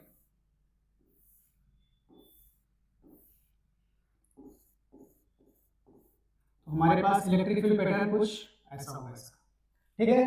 तो आप अगर ऑप्शन से मैच करोगे तो हमारे पास यहाँ से इलेक्ट्रिक फील्ड ऐसे निकल रहा होगा, प्लस से निगेटिव की तरफ जा रहा होगा और वर्टिकल की तरफ ज्यादा शिफ्टेड होगा, क्योंकि ये वाला जो इलेक्ट्रिक फील्ड है वर्टिकल डायरेक्शन में वो हॉरिजॉन्टल डायरेक्शन में जो इलेक्ट्रिक फील्ड है उससे ज्यादा मैग्नीट्यूड है। तो ऑप्शन नंबर सी से हमारा ये मैच कर जाएगा, ठीक है। तो इसमें इलेक्ट्रिक फील्ड पैटर्न को गेस करना था कि इलेक्ट्रिक फील्ड पैटर्न कैसे होगा, तो दोनों के वजह से इलेक्ट्रिक फील्ड लिख लेंगे और देख लेंगे कि किसका मैग्नीट्यूड ज्यादा है। तो जिसका मैग्नीट्यूड ज्यादा है रिजल्टेंट इलेक्ट्रिक फील्ड उसकी तरफ ज्यादा शिफ्ट होगा, तो इसमें रिजल्टेंट इलेक्ट्रिक फील्ड की दिशा इधर होगी और ये वर्टिकल की तरफ ज्यादा टिल्टेड होगा। तो ऑप्शन नंबर सी से हमारा ये मैच कर जाएगा, ठीक है। अब अगले क्वेश्चन में चलते हैं। तो स्टूडेंट हमारे पास जो अगला सवाल है इसमें दे रखा है कि एक चार्ज पार्टिकल है जिसकी मास m है, चार्ज q है, ठीक है। और ये चार्ज पार्टिकल x में मूव कर रहा है, यहाँ से एंटर किया है इस इलेक्ट्रिक फील्ड रीजन में v नॉट स्पीड से, और इलेक्ट्रिक फील्ड रीजन की विड्थ हमें d प्रोवाइडेड है, ठीक है। तो इस ऑरिजिन से एंटर किया ऐसे v नॉट स्पीड से, तो हमें ये निकालना है कि जब ये चार्ज पार्टिकल यहाँ से मूव करते करते जब इससे एग्जिट कर जाएगा तो इसकी इक्वेशन क्या होगी, ठीक है। तो सबसे पहले इसको देख लेते हैं कि जब ये इलेक्ट्रिक फील्ड में एंटर करेगा तो इसको इलेक्ट्रिक फील्ड की वजह से एक नीचे फोर्स लगेगा A इंटू क्यू। तो जैसे ही इलेक्ट्रिक फील्ड में एंटर करेगा तो इलेक्ट्रिक फील्ड की वजह से एक फोर्स आएगा नीचे वर्टिकली डाउनवर्ड डायरेक्शन में, और x में कोई भी फोर्स नहीं आएगा। तो x में फोर्स नहीं है तो x का स्पीड हमेशा कांस्टेंट होगा, तो x में v नॉट स्पीड से मूव करते करते यहाँ से निकलेगा। तो ये कुछ ऐसा पैराबोलिक ट्रैजेक्टरी फॉलो करते हुए ऐसे यहाँ से एग्जिट करेगा। तो जब यहाँ से एग्जिट करेगा तो इसकी x की स्पीड हमेशा कांस्टेंट रहेगी थ्रू आउट द मोशन, क्योंकि x में कोई भी फोर्स नहीं है, कोई एक्सेलरेशन नहीं होगा। जब ये यहाँ से एग्जिट करेगा तो ये v में y में कुछ स्पीड गेन कर गया होगा, लेट्स सपोज कि ये vy गेन कर गया होगा, और इसका डिरेक्शन हम लोग दे दिए थीटा मान ले रहे हैं, ठीक है। तो हमारे पास एक्सेलरेशन इन y डायरेक्शन क्या आ जाएगा e/m, ठीक है। अब इसको टाइम कितना लगेगा क्रॉस करने में, हर समय इसका इधर वाला स्पीड v नॉट है तो टाइम कितना लगेगा d/v नॉट, ठीक है। अब हम लोग vy कैलकुलेट करते हैं, vy हो जाएगा हमारे पास e/m into time taken to cross this region. तो टाइम कितना लगा d/v नॉट, तो d/v नॉट हमारे पास vy की वैल्यू आ गया eq/d/m v नॉट। अब आप चाहे तो डिफरेंशियल निकाल सकते हैं, tan थीटा बराबर क्या लिखेंगे vy/vx, vx हमेशा v नॉट ही रहेगा, हमारे पास यहाँ से आ जाएगा डिफरेंशियल tan थीटा का value eq/d/m v not square, ठीक है। तो जब ये पार्टिकल यहाँ से एग्जिट करेगा तो इसका जो नेट स्पीड होगा इधर होगा किसी थीटा एंगल पे x एक्सिस से, थीटा एंगल ऐसे। तो इस लाइन को अगर आप पीछे एक्सटेंड कर दोगे तो ये थीटा है तो ये भी थीटा है, तो इसका स्लोप क्या होगा, इस लाइन का स्लोप क्या होगा, जब ये बाहर निकलेगा तो इस पे कोई भी फोर्स नहीं लगेगा, तो ये इसी लाइन में ऐसे ऐसे मोशन करेगा, ठीक है, इसी लाइन में ऐसे जाएगा। तो इसी लाइन का हमें इक्वेशन निकालना है।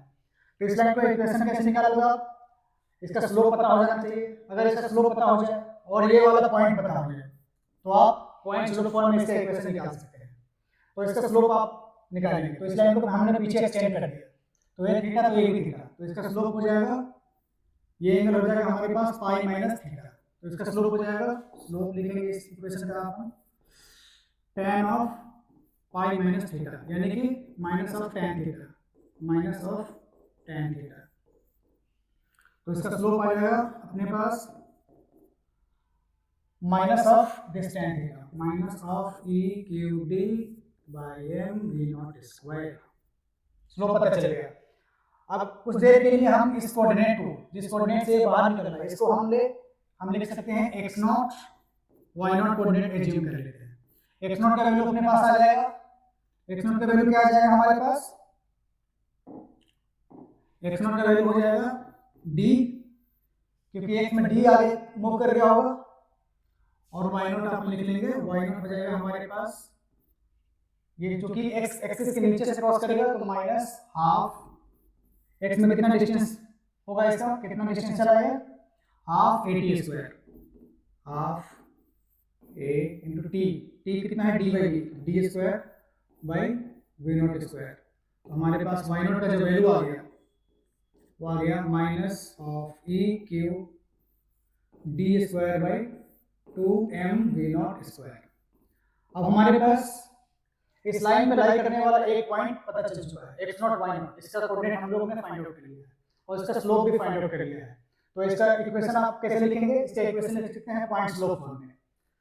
तो इसका इक्वेशन हम लोग लिख लेंगे, इसका इक्वेशन कुछ इस प्रकार से लिखेंगे, y minus y not divided by x minus x not बराबर स्लोप, ठीक है। तो y माइनस y नॉट की वैल्यू कितना है, y नॉट की वैल्यू है हमारे पास minus of e Q D square by 2m we not square. तो इसको आप यहां पे लिख लीजिए, तो माइनस माइनस प्लस हो जाएगा e Q D square by 2m we not square, ठीक है। x माइनस x नॉट है हमारे पास d, और स्लोप का वैल्यू भी लिख लेते हैं, this expression will equal to slope of this line. तो स्लोप हमारे पास क्या आया था, स्लोप है हमारे पास minus of e Q D divided by m we not square. तो minus of e Q D by m we not square, ठीक है, ये आ जाएगा हमारे पास। आप इसको सिंप्लीफाई कर लो, तो हो जाएगा y plus e Q D square by 2m we not square. इसको इससे मल्टीप्लाई करेंगे तो आ जाएगा e Q D by m we not square into x plus e Q D square by m we not square, ठीक है यहाँ तक। अब इस वाले एक्सप्रेशन को हम राइट साइड भेज देते हैं, तो हमारे पास जो इक्वेशन ऑफ लाइन आ जाएगा y बराबर और e Q D by m we not square को बाहर भी ले लेते हैं, तो हमारे पास इसमें से सिर्फ x बच जाएगा, तो इसको लिख लेंगे माइनस x। अब इसमें से घटेगा तो 1/2 का फैक्टर नीचे आएगा, तो आ जाएगा d बाई 2। तो हमारे पास इक्वेशन ऑफ लाइन जब ये इस फील्ड से बाहर निकलेगा तो ऐसा आएगा, नेगेटिव स्लोप के साथ आ रहा है, ठीक है, स्लोप इसका नेगेटिव है।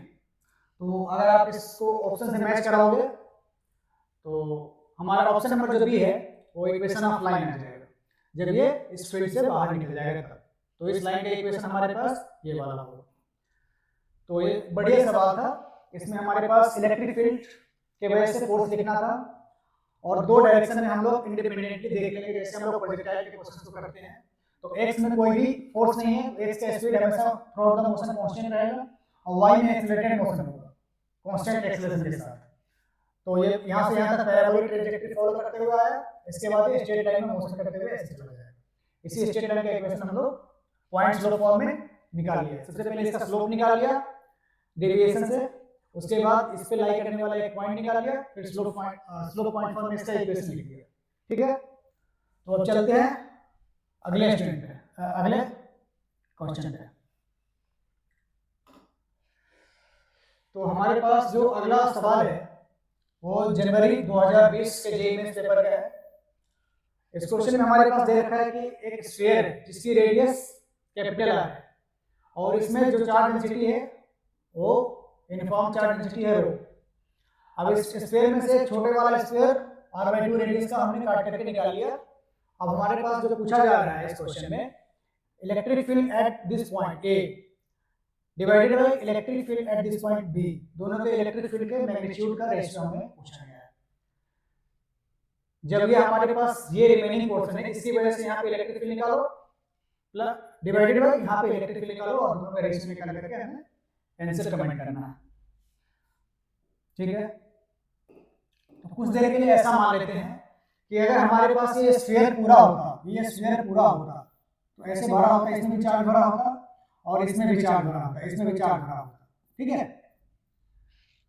तो चूंकि इसका डेंसिटी, चार्ज डेंसिटी हमारे पास रो प्रोवाइडेड है, तो अगर इस पूरे वाले बड़े वाले स्फीयर का अगर ये पूरा स्फीयर कंप्लीट होता तो इसका चार्ज हम लोग क्या लिखते हैं, Q बराबर क्या लिखते हैं हम लोग, rho into 4π3 capital R cube. ठीक है, तो इस छोटे वाले स्फीयर का चार्ज हम लोग क्या लिखते हैं, छोटे वाले स्फीयर का चार्ज हम लोग लिखते हैं, कुछ देर के लिए इसको हम लोग 2 मान ले रहे हैं, इसको 2 मान ले रहे हैं, और जो रिमेनिंग पोर्शन है जिसके वजह से हमें इलेक्ट्रिक फील्ड निकालना है, शेडेड पोर्शन, इसको हम लोग कुछ देर के लिए 1 मान रहे हैं। तो Q1 क्या हो जाता है हमारे पास, रो इंटू 4π3 R/2 की होल क्यूब, हमारे पास क्या आ जाता है Q/8। तो अपन Q2 निकाल सकते हैं Q माइनस Q/8 से। इस पूरे बड़े वाले स्फीयर अगर पूरा होता तो इसके पास Q चार्ज होता, इस छोटे वाले स्फीयर अगर यहाँ पे चार्ज रहता तो इसके पास Q/8 चार्ज होता, तो इस रिमेनिंग पोर्शन के पास तो होगा पूरा स्फीयर माइनस इसका चार्ज, तो Q माइनस Q/8 आ जाएगा 7Q/8। ठीक है, अब हमें इस रिमेनिंग पोर्शन की वजह से इलेक्ट्रिक फील्ड निकालना है ए पे, तो आप अगर ये पूरा स्फीयर होता तो ए पे इलेक्ट्रिक फील्ड क्या लिखते हैं, E at A due to whole sphere, due to whole sphere क्या लिखा जाता, ये पूरा स्फीयर 2 चीजों से बना हुआ है, 2 और 1 से, तो E due to 2 at A point plus E due to 1 plus at A point. हमें निकालना किसी वजह से है E due to 1 at A point, तो E due to 1 at A point क्या लिखोगे आप, E due to whole sphere at A point minus E due to 2 at A point, superposition principle को लगा दिया। ठीक है, तो पूरा स्फीयर की वजह से सेंटर पे इलेक्ट्रिक फील्ड कितना होता है, 0। हम लोग को पता है कि सेंटर पे इलेक्ट्रिक फील्ड, एक कंप्लीट स्फीयर की वजह से जो होता है सेंटर पे इलेक्ट्रिक फील्ड 0 होता है। अब इस दूसरे वाले की वजह से यहाँ पे इलेक्ट्रिक फील्ड लिखेंगे, तो इस दूसरा वाला कौन सा, छोटा वाला स्फीयर, यहाँ पे इलेक्ट्रिक फील्ड क्या होगा इसकी वजह से, इधर की तरफ होगा r कैप में कितना होगा KQ/r², Q कितना है इसके पास, Q/8 और दूरी कितनी है r/2, तो r/2 का स्क्वायर, और डायरेक्शन किधर होगा r कैप दिशा में। ठीक है, तो इलेक्ट्रिक फील्ड का मैग्नीट्यूड, सिर्फ मैग्नीट्यूड से मतलब है, तो हम लोग मैग्नीट्यूड में करेंगे, तो इसका आ जाएगा हमारे पास KQ/2r²। ठीक है, सिर्फ मैग्नीट्यूड लिख रहा हूं मैं, साइन के साथ नहीं लिख रहा हूं, आप लोग समझ जाना। यहाँ पे electric field at A point due to remaining portion जो आ रहा है हमारे पास KQ/2r² आ रहा है। ठीक है, अब सेम कहानी हम लोग बी पॉइंट के लिए लगा लेंगे, तो electric field at B due to whole square क्या लिखा जा सकता है, electric field due to 1 at B plus electric field due to 2 at B. निकालना क्या है हमें, इस रिमेनिंग पोर्शन यानी कि 1 वाला जो है उसके करंट निकालना है, तो 1 एट बी निकालना है, तो इसको आप लिखोगे E due to whole square at point B minus E due to दूसरा वाला पार्ट एट पॉइंट बी यानी कि छोटा वाला स्क्वायर, तो E ड्यू टू बड़ा वाला स्क्वायर अगर पूरा कंप्लीट स्क्वायर, उसके बाद यहाँ पे हमें इलेक्ट्रिक फील्ड पता है, तो लिखेंगे K इंटू बड़ा वाला स्क्वायर का चार्ज Q इंटू बड़ा वाला स्क्वायर के सेंटर से डिस्टेंस का स्क्वायर यानी r²। ठीक है, अब E due to 2 at B यानी कि छोटे वाले स्क्वायर की वजह से यहाँ पे इलेक्ट्रिक फील्ड कितना होगा। ठीक है, तो छोटे वाले स्क्वायर की वजह से इलेक्ट्रिक फील्ड होगा KQ/ दूरी का स्क्वायर, तो Q कितना है इसके पास, Q/8 इंटू दूरी कितना है 3r/2, तो 3r/2 का स्क्वायर करोगे तो आ जाएगा 9r², 4 ऊपर भेज देंगे, तो हमारे पास आ जाएगा ये KQ/r² माइनस KQ/ 18 स्क्वायर। तो हमारे पास ये निकल के आ जाएगा 17 KQ बाई 18 R स्क्वायर निकल के आ गया हमारे पास। इस रिमेनिंग पोर्शन की वजह से बी पॉइंट पे जो इलेक्ट्रिक फील्ड आया वो 17 KQ बाई 18 R स्क्वायर आ गया। तो हमें क्या निकालना है, EA बाई EB। तो इसके मैग्नीट्यूड इतना आया, इसका मैग्नीट्यूड इतना है, तो दोनों को हम लोग को डिवाइड कर देना है। तो EA का मैग्नीट्यूड डिवाइडेड बाई EB का मैग्नीट्यूड, तो हमारे पास आ जाएगा 9 बाई 70। दोनों को 2 से मल्टीप्लाई कर लेंगे ऊपर नीचे, तो हमारे पास आ जाएगा 18 बाई 34। तो 18 बाई 34 आ रहा है। तो हम लोग ऑप्शन से अगर मैच करें तो हमारे पास जो बी ऑप्शन है वो मैच कर जाएगा। तो इस क्वेश्चन में हमारे पास केविटी कॉन्सेप्ट को यूज करना था। ऐसे किसी भी क्वेश्चन को करने के लिए हमारे पास सुपरपोजिशन प्रिंसिपल है और दूसरा है नेगेटिव मास कॉन्सेप्ट। तो इस क्वेश्चन में हम लोगों ने सिंपल सुपरपोजिशन प्रिंसिपल का यूज किया है। आप लोग चाहे तो इसको नेगेटिव मास कॉन्सेप्ट से भी बना सकते हैं। नेगेटिव मास कॉन्सेप्ट में इसमें क्या करते हैं हम लोग, ऐसा मान लेते हैं कि Q बाई 8 चार्ज पॉजिटिव इसको दे देते हैं और Q बाई 8 चार्ज नेगेटिव में भी इसको दे देते हैं। फिर दोनों के वजह से इलेक्ट्रिक फील्ड हर एक जगह पे लिख लेते हैं। ठीक है, तो आपको जो मेथड अच्छा लगे, नेगेटिव मास कॉन्सेप्ट अच्छा लगता है तो उससे कर सकते हैं, अगर सुपरपोजिशन प्रिंसिपल लगाना है तो इससे कर सकते हैं। दोनों मेथड सही है, दोनों में से किसी को आप यूज कर सकते हैं। अगले क्वेश्चन पे चलते हैं हमारे पास। तो अगला जो सवाल है इसमें दे रखा है कि 2 इनफाइनाइट प्लेन्स, दोनों का चार्ज डेंसिटी हमारे पास प्लस सिग्मा है। चार्ज डेंसिटी यूनिफॉर्म है, यानी हर एक जगह पर चार्ज का डिस्ट्रीब्यूशन सेम है। अब प्लेन के बीच में एंगल 30 डिग्री प्रोवाइडेड है, दोनों प्लेन के बीच में। हमें निकालना है electric field in the region zone between them. इस बीच वाले पॉइंट पे किसी जगह पे इलेक्ट्रिक फील्ड हमें निकालना है। तो हम लोग जानते हैं कि किसी इनफाइनाइट शीट के वजह से जो इलेक्ट्रिक फील्ड होता है वो होता है सिग्मा बाई 2 एप्सिलॉन नॉट और परपेंडिकुलर टू दैट प्लेन होता है। यानी कि ये प्लेन हमारा इधर है, तो इसकी वजह से इलेक्ट्रिक फील्ड यहाँ पे लिखोगे आप तो आएगा इधर की तरफ सिग्मा बाई 2 एप्सिलॉन नॉट। ठीक है, इसके वजह से इलेक्ट्रिक फील्ड लिख लिया। अब नीचे वाले प्लेन की वजह से आप इलेक्ट्रिक फील्ड लिखोगे तो आएगा इसके परपेंडिकुलर ऊपर की दिशा में ऐसा सिग्मा बाई 2 एप्सिलॉन नॉट। ठीक है,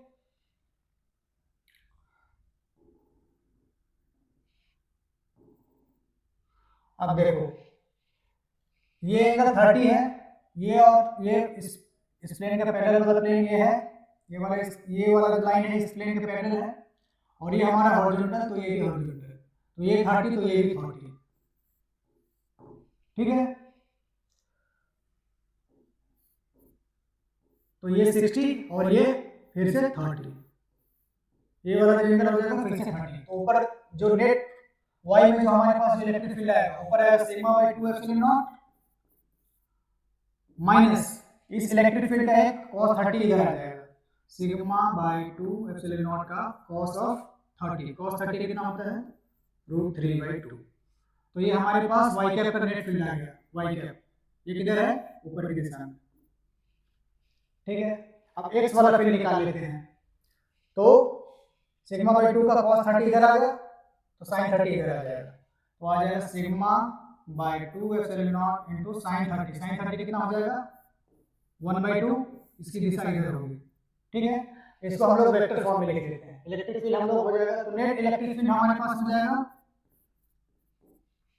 नेट इलेक्ट्रिक फील्ड पहले y वाले को लिख लेते हैं। सिग्मा बाई 2 एप्सिलॉन नॉट को कॉमन ले लिया है क्योंकि sigma by 2 epsilon not her expression में बाहर है, तो ये हो जाएगा 1 माइनस 3/2, 1 माइनस 3/2, ये आ गया y कैप में। ठीक है, अब x में नेगेटिव में आ रहा है तो माइनस 1/2 y कैप, माइनस 1/2 ठीक है। ऑप्शन अगर हम लोग मैच करें तो ये y कैप, इसको x कैप लिख लेते हैं, दोनों सेम ही चीज है। तो हमारे पास आ जाएगा इलेक्ट्रिक फील्ड का जो वैल्यू आ रहा है 1 माइनस √3/2 और minus 1/2 sigma by 2 epsilon not. तो ऑप्शन नंबर डी आ जाएगा हमारे पास। ठीक है, तो इस क्वेश्चन में हमारे पास क्या करना था, अगर हमको इनफाइनाइट प्लेन्स की वजह से इलेक्ट्रिक फील्ड लिखना आता है तो उसी को इलेक्ट्रिक फील्ड लिख दिया और उसको सही से कंपोनेंट लेकर के ऐड कर दिया। ठीक है, और इसी को वेक्टर फॉर्म में हमें इसमें लिख करके दिखा देना है। चलते हैं हम अगले सवाल पे। अगला जो सवाल है हमारे पास, इसमें दे रखा है कि एक पार्टिकल है जिसकी मास m है, चार्ज q है, वेलोसिटी v0 j कैप में है, electric field e0 i cap में है और मैग्नेटिक फील्ड भी दे रखा है इसमें। तो हमें ये बताना है कि इसकी स्पीड डबल कब हो जाएगी। तो इस क्वेश्चन को हम लोग सबसे समझ लेते हैं। सबसे पहले एक बार समझ के देखते हैं कि क्या क्या क्या है इस क्वेश्चन में। तो सबसे पहले हम लोग अपना कार्टेशियन कोऑर्डिनेट ड्रॉ कर लेते हैं। ये हमारा एक्स एक्सिस, ये हमारा वाई एक्सिस, ये हमारा जेड एक्सिस। ठीक है, अब क्या किया, एक पार्टिकल मान लेते हैं, यहाँ ओरिजिन पे मान लेते हैं, जिसकी मास m चार्ज q। इस पार्टिकल के पास जो स्पीड है वो j कैप में है, v0 मान लिया, चलो ठीक है। इलेक्ट्रिक फील्ड i कैप में है, इलेक्ट्रिक फील्ड i कैप में है, तो e0 इधर है, ठीक है। मैग्नेटिक फील्ड भी i कैप में है, तो मैग्नेटिक फील्ड भी i कैप में है, तो b0 इधर है, ठीक है। अब हमें बताना है कि इसकी स्पीड कब डबल हो जाए। तो हम लोग जानते हैं कि मैग्नेटिक फील्ड क्या लिखते हैं हम लोग, मैग्नेटिक फील्ड क्या होता है, F due to V, force due to magnetic field क्या होता है, Q into V cross B। ठीक है, हम लोग इसको पढ़े हुए हैं कि जब भी किसी चार्ज को मैग्नेटिक फील्ड में प्रोजेक्ट कर दिया जाता है V स्पीड से, तो उसका उस पर जो लगने वाला जो फोर्स होता है वो होता है Q into V cross B। तो मैग्नेटिक फील्ड जो है, मैग्नेटिक फील्ड की वजह से जो फोर्स है वो हमेशा इस वेलोसिटी के परपेंडिकुलर है, ठीक है। तो वर्क डन में मैग्नेटिक फील्ड क्या आ जाएगा हमारे पास, जीरो हमेशा, क्योंकि फोर्स हमेशा जिधर डिस्प्लेसमेंट हो रहा है उसके परपेंडिकुलर है, तो वर्क डन इसका हमेशा जीरो होगा। तो वर्क डन जीरो होगा, तो इसके वजह से कोई भी काइनेटिक एनर्जी में चेंज नहीं हो सकता, क्योंकि ये वर्क ही नहीं कर रहा है, तो इसकी वजह से काइनेटिक एनर्जी चेंज नहीं होगा। सिर्फ वेलोसिटी की दिशा बदल सकती है, वेलोसिटी की मैग्नीट्यूड को चेंज नहीं कर सकता। तो हम लोग यहाँ पे वर्क एनर्जी थ्योरम लगा लेते हैं, work done by all forces, work done by all forces. तो work done by electric force plus work done by magnetic force बराबर चेंज इन काइनेटिक एनर्जी। अब बोल रहा है कि वेलोसिटी हमारा स्पीड हमारा डबल हो जाएगा, तो फाइनल स्पीड हो जाएगा 2v0 का स्क्वायर, इनिशियल स्पीड हो जाएगा हाफ mv0, v0 स्पीड है इनिशियल, ठीक है। तो वर्क डन में मैग्नेटिक फील्ड तो जीरो होगा, तो वर्क डन में इलेक्ट्रिक फील्ड हमें निकालना है, इलेक्ट्रिक फील्ड हमें वर्क डन निकालना है। तो मान लेते हैं कि जब तक इसका स्पीड v0 2v0 होता है, तो ये x में d डिस्टेंस ट्रेवल कर चुका है। ऐसा एज्यूम कर लेते हैं, बाद में d की वैल्यू निकाल लेकर इसमें सब्स्टिट्यूट कर लेंगे। क्या माना कि जब v0 से 2v0 हो रहा है, उस दौरान ये x में कितना चल रहा है, x में डिस्प्लेसमेंट है d, तो हमारे पास x में जो फोर्स होगा वो होगा E into Q, force into displacement हो जाएगा E क्यू इंटू डी, बराबर इसको आप घटा लो तो हो जाएगा 3/2 mv0 का स्क्वायर।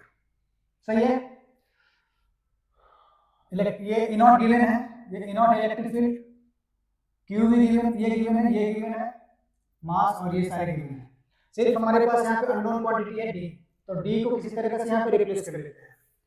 तो देख लेते हैं हमारे पास x में जो मोशन है, x में जो मोशन है वो सिर्फ x के कारण, इलेक्ट्रिक फील्ड के कारण होगा। x में जो मोशन है, x में जो एक्सेलरेशन आएगा वो कितना आएगा, एक्सेलरेशन इन x हो जाएगा हमारे पास E0 into q divided by mass, यानी कि एक्सेलरेशन इन x डायरेक्शन होगा ये, ठीक है। तो आप x में हमारे पास जो पार्टिकल है वो क्या कर रहा है, कांस्टेंट एक्सेलरेशन से मोशन कर रहा है। तो x का जो डिस्प्लेसमेंट है d, उसको हम लोग लिख सकते हैं half acceleration in x direction E0 into q divided by mass into t का स्क्वायर। तो d को आप यहाँ पे ये सब्स्टिट्यूट कर सकते हैं टाइम का, E0 q into half E0 q by m into t का स्क्वायर बराबर क्या, 3/2 mv0 स्क्वायर, ठीक है।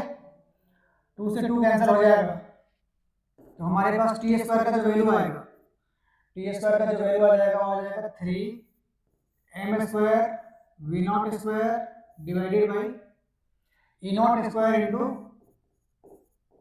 Q square. तो टाइम टी स्क्वायर का वैल्यू आ गया, तो यहाँ से हमारे पास टाइम कितना आ जाएगा, दोनों तरफ रूट लेंगे तो आ जाएगा √3 mv0 divided by E0 into Q.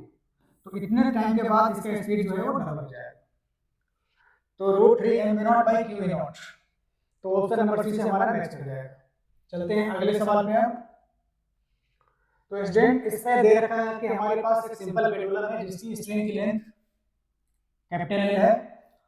अब क्या किया हमने, इसमें एक पार्टिकल को अटैच कर दिया जिसकी चार्ज q, मास m। अब इस सेटअप को लिया और पैरेलल प्लेट के बीच में ऐसे हैंग कर दिया। तो जैसे ही आप इसको ऐसे रखोगे तो इससे इलेक्ट्रिक फील्ड की वजह से, इलेक्ट्रिक फील्ड राइट डायरेक्शन में, तो इलेक्ट्रिक फील्ड के कारण इधर E इंटू क्यू लगेगा, जिसके कारण ये इधर की तरफ ऐसे टिल्ट होना चाहिए। तो फाइनल इक्विलिब्रियम कंडीशन में हमारा जो पार्टिकल है, ये हमारा वर्टिकल है, इससे किसी थीटा एंगल पे ऐसे आ गया होगा, इस पे लग रहा होगा E इंटू क्यू, नीचे लग रहा होगा इसका खुद का mg, आंसर इस पे इधर लग रहा होगा। ठीक है, ये एंगल मान लिया थीटा। तो हमारे पास time period of simple pendulum क्या लिखते हैं हम लोग, टाइम पीरियड क्या होता है हमारे पास 2 पाई अंडर रूट में L/G इफेक्टिव, G इफेक्टिव। ठीक है, तो G इफेक्टिव आप कैसे निकालोगे, एक तो mg के कारण G इफेक्टिव आएगा नीचे G, सिर्फ ये mg फोर्स होता तो G effective value acceleration due to gravity के बराबर ही होता।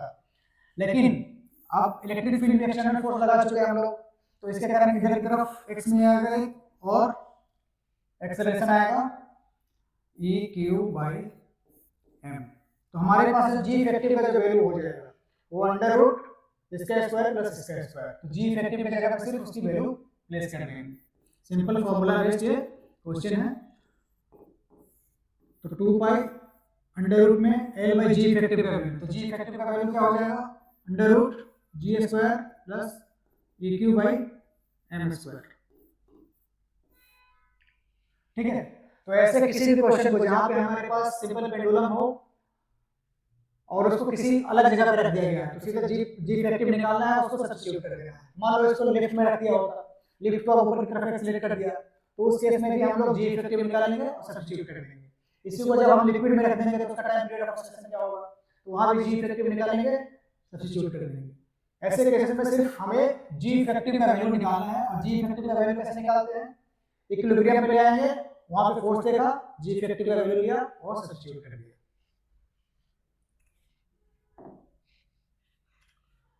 तो इस क्वेश्चन में दे रखा है कि एक सॉलिड बॉल है जिसकी रेडियस r है, चार्ज डेंसिटी इस फंक्शन से दे रखा है जब स्मॉल r की दूरी, स्मॉल r की वैल्यू जो है 0 से बड़ा है और कैपिटल R से छोटा है, तो electric field outside the ball हमें निकालना है। यानी कि हमारे पास एक सॉलिड बॉल है, एक सॉलिड बॉल है, ठीक है, जिसकी रेडियस कैपिटल R है, जिसकी रेडियस कितनी है, कैपिटल R। अब इस अंदर वाले पॉइंट्स पे जो हमारे पास जो चार्ज डेंसिटी है, रो की वैल्यू हमारे पास है ρ0 1 minus small r by capital R। सही है, हमें निकालना है कहाँ पे इलेक्ट्रिक फील्ड निकालना है बाहर, तो इलेक्ट्रिक फील्ड आप बाहर निकालना है यहाँ पे। तो यहाँ से गुजरता हुआ गॉसियन सरफेस कंसीडर कर लो और गॉस लॉ को अप्लाई कर लो।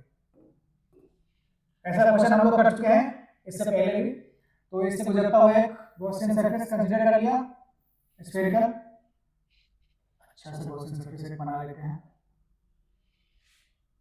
एक गॉसियन सरफेस यहाँ से बना लेते हैं ऐसा, ठीक है, ये r दूरी पे, स्मॉल r दूरी पे। तो इससे आप यहाँ पे आप क्या लिखोगे, गॉस लॉ को यूज कर लेते हैं एक बार। तो गॉस लॉ से इलेक्ट्रिक फील्ड लिखते हैं, जब भी चार्ज डिस्ट्रीब्यूशन दिया हो तो हम लोग गॉस लॉ को प्रेफर करते हैं spherical charge, symmetric charge distribution में। तो E dot dA surface integral of electric field on any Gaussian surface is given by charge enclosed in that Gaussian surface divided by epsilon not. तो इसकी value आ जाएगी हमारे पास E into 4 pi R square, और Q enclose कैसे निकालोगे, rho into 4 pi R square dot dr का integral. तो रो की वैल्यू कॉपी कर लेते हैं, ρ0 1 minus small r by capital R 4 pi small r square dr का इंटीग्रेशन फ्रॉम चार्ज कहाँ से कहाँ तक है, चार्ज कहाँ से कहाँ तक है, सिर्फ 0 से कैपिटल R तक है, यानी कि अंदर ही चार्ज है, बाहर कोई भी चार्ज नहीं है। तो इसका इंटीग्रेशन 0 से कैपिटल R तक करेंगे, लिमिट में लिमिट डालेंगे 0 से लेकर capital R divided by epsilon naught. ठीक है, अब राइट साइड वाला एक्सप्रेशन को हम लोग एक बार कैलकुलेट करके देख लेते हैं। तो जो भी कांस्टेंट है उसको बाहर ले लेते हैं, 4 pi rho not by epsilon naught. ठीक है, अब बच जाएगा अंदर में हमारे पास r स्क्वायर से मल्टीप्लाई स्मॉल r स्क्वायर अंदर जाएगा, तो small r square small r cube by r। ठीक है, इसका इंटीग्रेशन करना हमें 0 से लेकर के कैपिटल R तक। तो हमारे पास आ जाएगा 4 pi rho not by epsilon not, इसको इंटीग्रेट करोगे तो आ जाएगा कैपिटल R की पावर 3 बाई 3 कैपिटल R की पावर 4 बाई 4। ठीक है, तो इसको आप सॉल्व कर लेंगे, तो हमारे पास आएगा 4 pi rho not by epsilon not, इसको आप करोगे तो आ जाएगा हमारे पास r cube by 12, r cube by 12, तो 12 को इधर ले लेते हैं 12 बाई 12 एप्सिलॉन नॉट, तो इससे ये कैंसिल होगा 3। ठीक है, तो इस ये हमारे पास राइट साइड में एक्सप्रेशन आया हुआ है pi rho not r cube by 3 epsilon not, इसको हम लोग लेफ्ट साइड वाले एक्सप्रेशन से इक्वेट कर लेते हैं। हमारे पास इलेक्ट्रिक फील्ड जो आ जाएगा, इलेक्ट्रिक फील्ड की जो वैल्यू आएगी उसको आप लिखोगे 4 पाई r स्क्वायर से डिवाइड कर दो, तो रो नॉट r की पावर 3 बाई 12 एप्सिलॉन नॉट, और स्मॉल r स्क्वायर भी एक नीचे आ जाएगा। तो हमारे पास इलेक्ट्रिक फील्ड की जो वैल्यू आ रही है rho not capital R cube divided by 12 epsilon not small r की स्क्वायर। तो इलेक्ट्रिक फील्ड बाहर वाले पॉइंट पे हमारे पास इतना होगा। तो अगर ऑप्शन हमारे पास मैच कराया जाए तो वो आ जाएगा rho not r cube by 12 epsilon not r cube, option number D. तो ऐसा ये सिमिलर क्वेश्चन था, ऐसा एक क्वेश्चन हम लोग पहले भी कर चुके हैं। जब भी चार्ज निश्चित दिया हो तो सिंपली गॉस लॉ लगाओ और हमारे पास जो इलेक्ट्रिक फील्ड का जो वैल्यू है वो आ जाए। अब चलते हैं अगले सवाल में। अगले सवाल में हम लोग को दिया गया है कि एक ऑयल ड्रॉप है जिसकी नेट चार्ज Q है, इसको बैलेंस करके रखा है वर्टिकल इलेक्ट्रिक फील्ड जिसकी इलेक्ट्रिक फील्ड स्ट्रेंथ गिवन है। जब फील्ड को ऑफ कर देते हैं तो ड्रॉप टर्मिनल स्पीड गेन कर लेते हैं इतना, G की वैल्यू गिवन है, विस्कोसिटी ऑफ एयर गिवन है और डेंसिटी ऑफ एयर गिवन है। तो हमें चार्ज की वैल्यू निकालना है, चार्ज की वैल्यू क्या होगी, यानी कि इस ड्रॉपलेट्स के पास कितना चार्ज होगा। तो इनिशियली हमारे पास इक्वेशन कुछ ऐसा था कि हमारे पास ये चार्ज है, इसका खुद का मास होगा और चार्ज है, तो इसका mg नीचे लग रहा होगा। इनिशियली हम लोग इसको इलेक्ट्रिक फील्ड की हेल्प से बैलेंस करके रखें, इक्विलिब्रियम में रखते हैं। तो ऊपर इलेक्ट्रिक फील्ड की वजह से एक फोर्स लग रहा था E × Q, तो आप लोग लिखेंगे क्योंकि ये बैलेंस कंडीशन में था तो नेट फोर्स लगा तो E × Q का वैल्यू कितना आ जाएगा, m का वैल्यू लिखते हैं रो × 4 pi by 3 small r cube × g।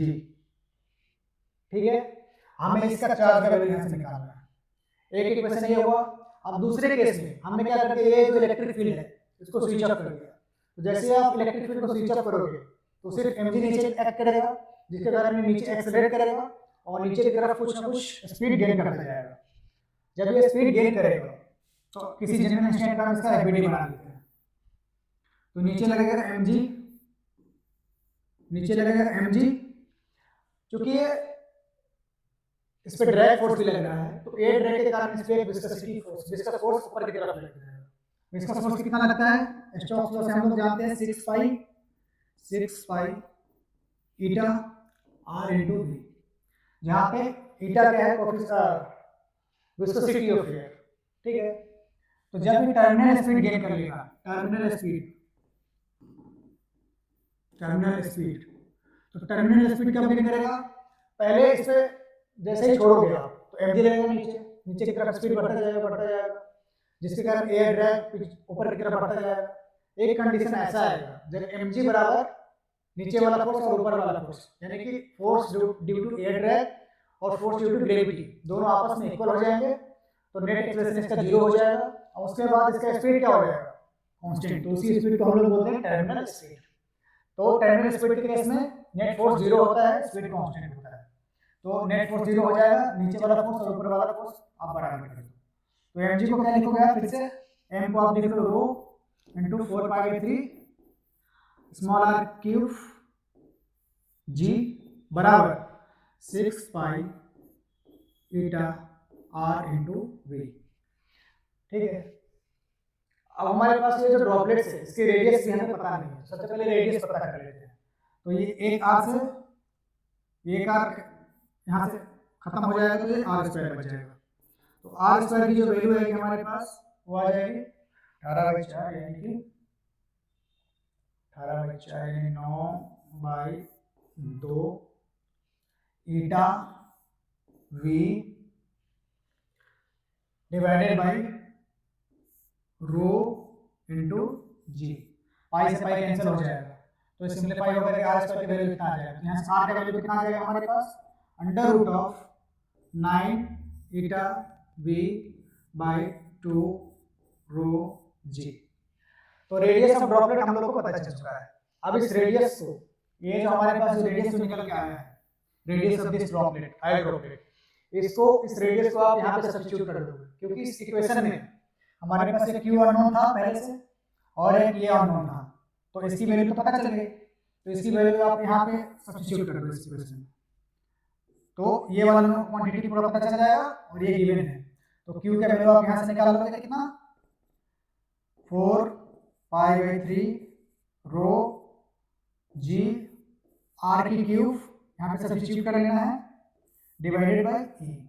तो यहाँ पे आप जब वैल्यू सब्स्टिट्यूट करोगे, यहाँ पे आप एक बार वैल्यू सब्स्टिट्यूट करोगे तो चार्ज की जो वैल्यू आती है निकल के, तो चार्ज की जो वैल्यू आती है निकल के वो आती है 7.8 इंटू 10 की पावर -19 कूलम, 10 की पावर -19 कूलम। एक बार आप वैल्यू सब्स्टिट्यूट करके देखोगे तो कितना आपका आंसर आएगा, जो कि लगभग हमारे पास ऑप्शन नंबर डी से मैच कर जाएगा, क्योंकि और सारे जो ऑप्शन है तो सबसे जो नियरेस्ट में आएगा, जो सबसे ज्यादा जो करीब होगा इस आंसर के, हमारे आंसर के, वो ऑप्शन नंबर डी होगा। तो हमारे पास इस क्वेश्चन का जो आंसर होगा वो डी होगा। ठीक है, तो इस क्वेश्चन में हमारे पास क्या था, इलेक्ट्रिक फील्ड पहले वाले केस में, ये हमारे पास पहला वाला केस था और ये हमारे पास बाद वाला केस है। पहले हमने इस चार्ज को इलेक्ट्रिक फील्ड की हेल्प से क्या करके रखा है, बैलेंस करके रखा है। तो mg बराबर eq होगा। ठीक है, यहाँ से एक इक्वेशन आ गया। अब चार्ज इलेक्ट्रिक फील्ड को ऑफ कर दिया तो ये नीचे की तरफ एक्सेलरेट करेगा, नीचे की तरफ स्पीड बढ़ेगी, स्पीड बढ़ेगी तो ऊपर की तरफ एक एयर ड्रैग फोर्स आएगा, जितना स्पीड बढ़ेगा उतना एयर ड्रैग फोर्स बढ़ेगा और बढ़ते बढ़ते एक समय ऐसा आएगा ऊपर वाला फोर्स नीचे वाला फोर्स बराबर हो जाएगा और उसकी स्पीड कांस्टेंट होगी। स्पीड क्या हो जाएगी, कांस्टेंट हो जाएगी, सॉरी स्पीड क्या हो जाएगी, कांस्टेंट। तो उसी को हम लोग बोलते हैं टर्मिनल स्पीड।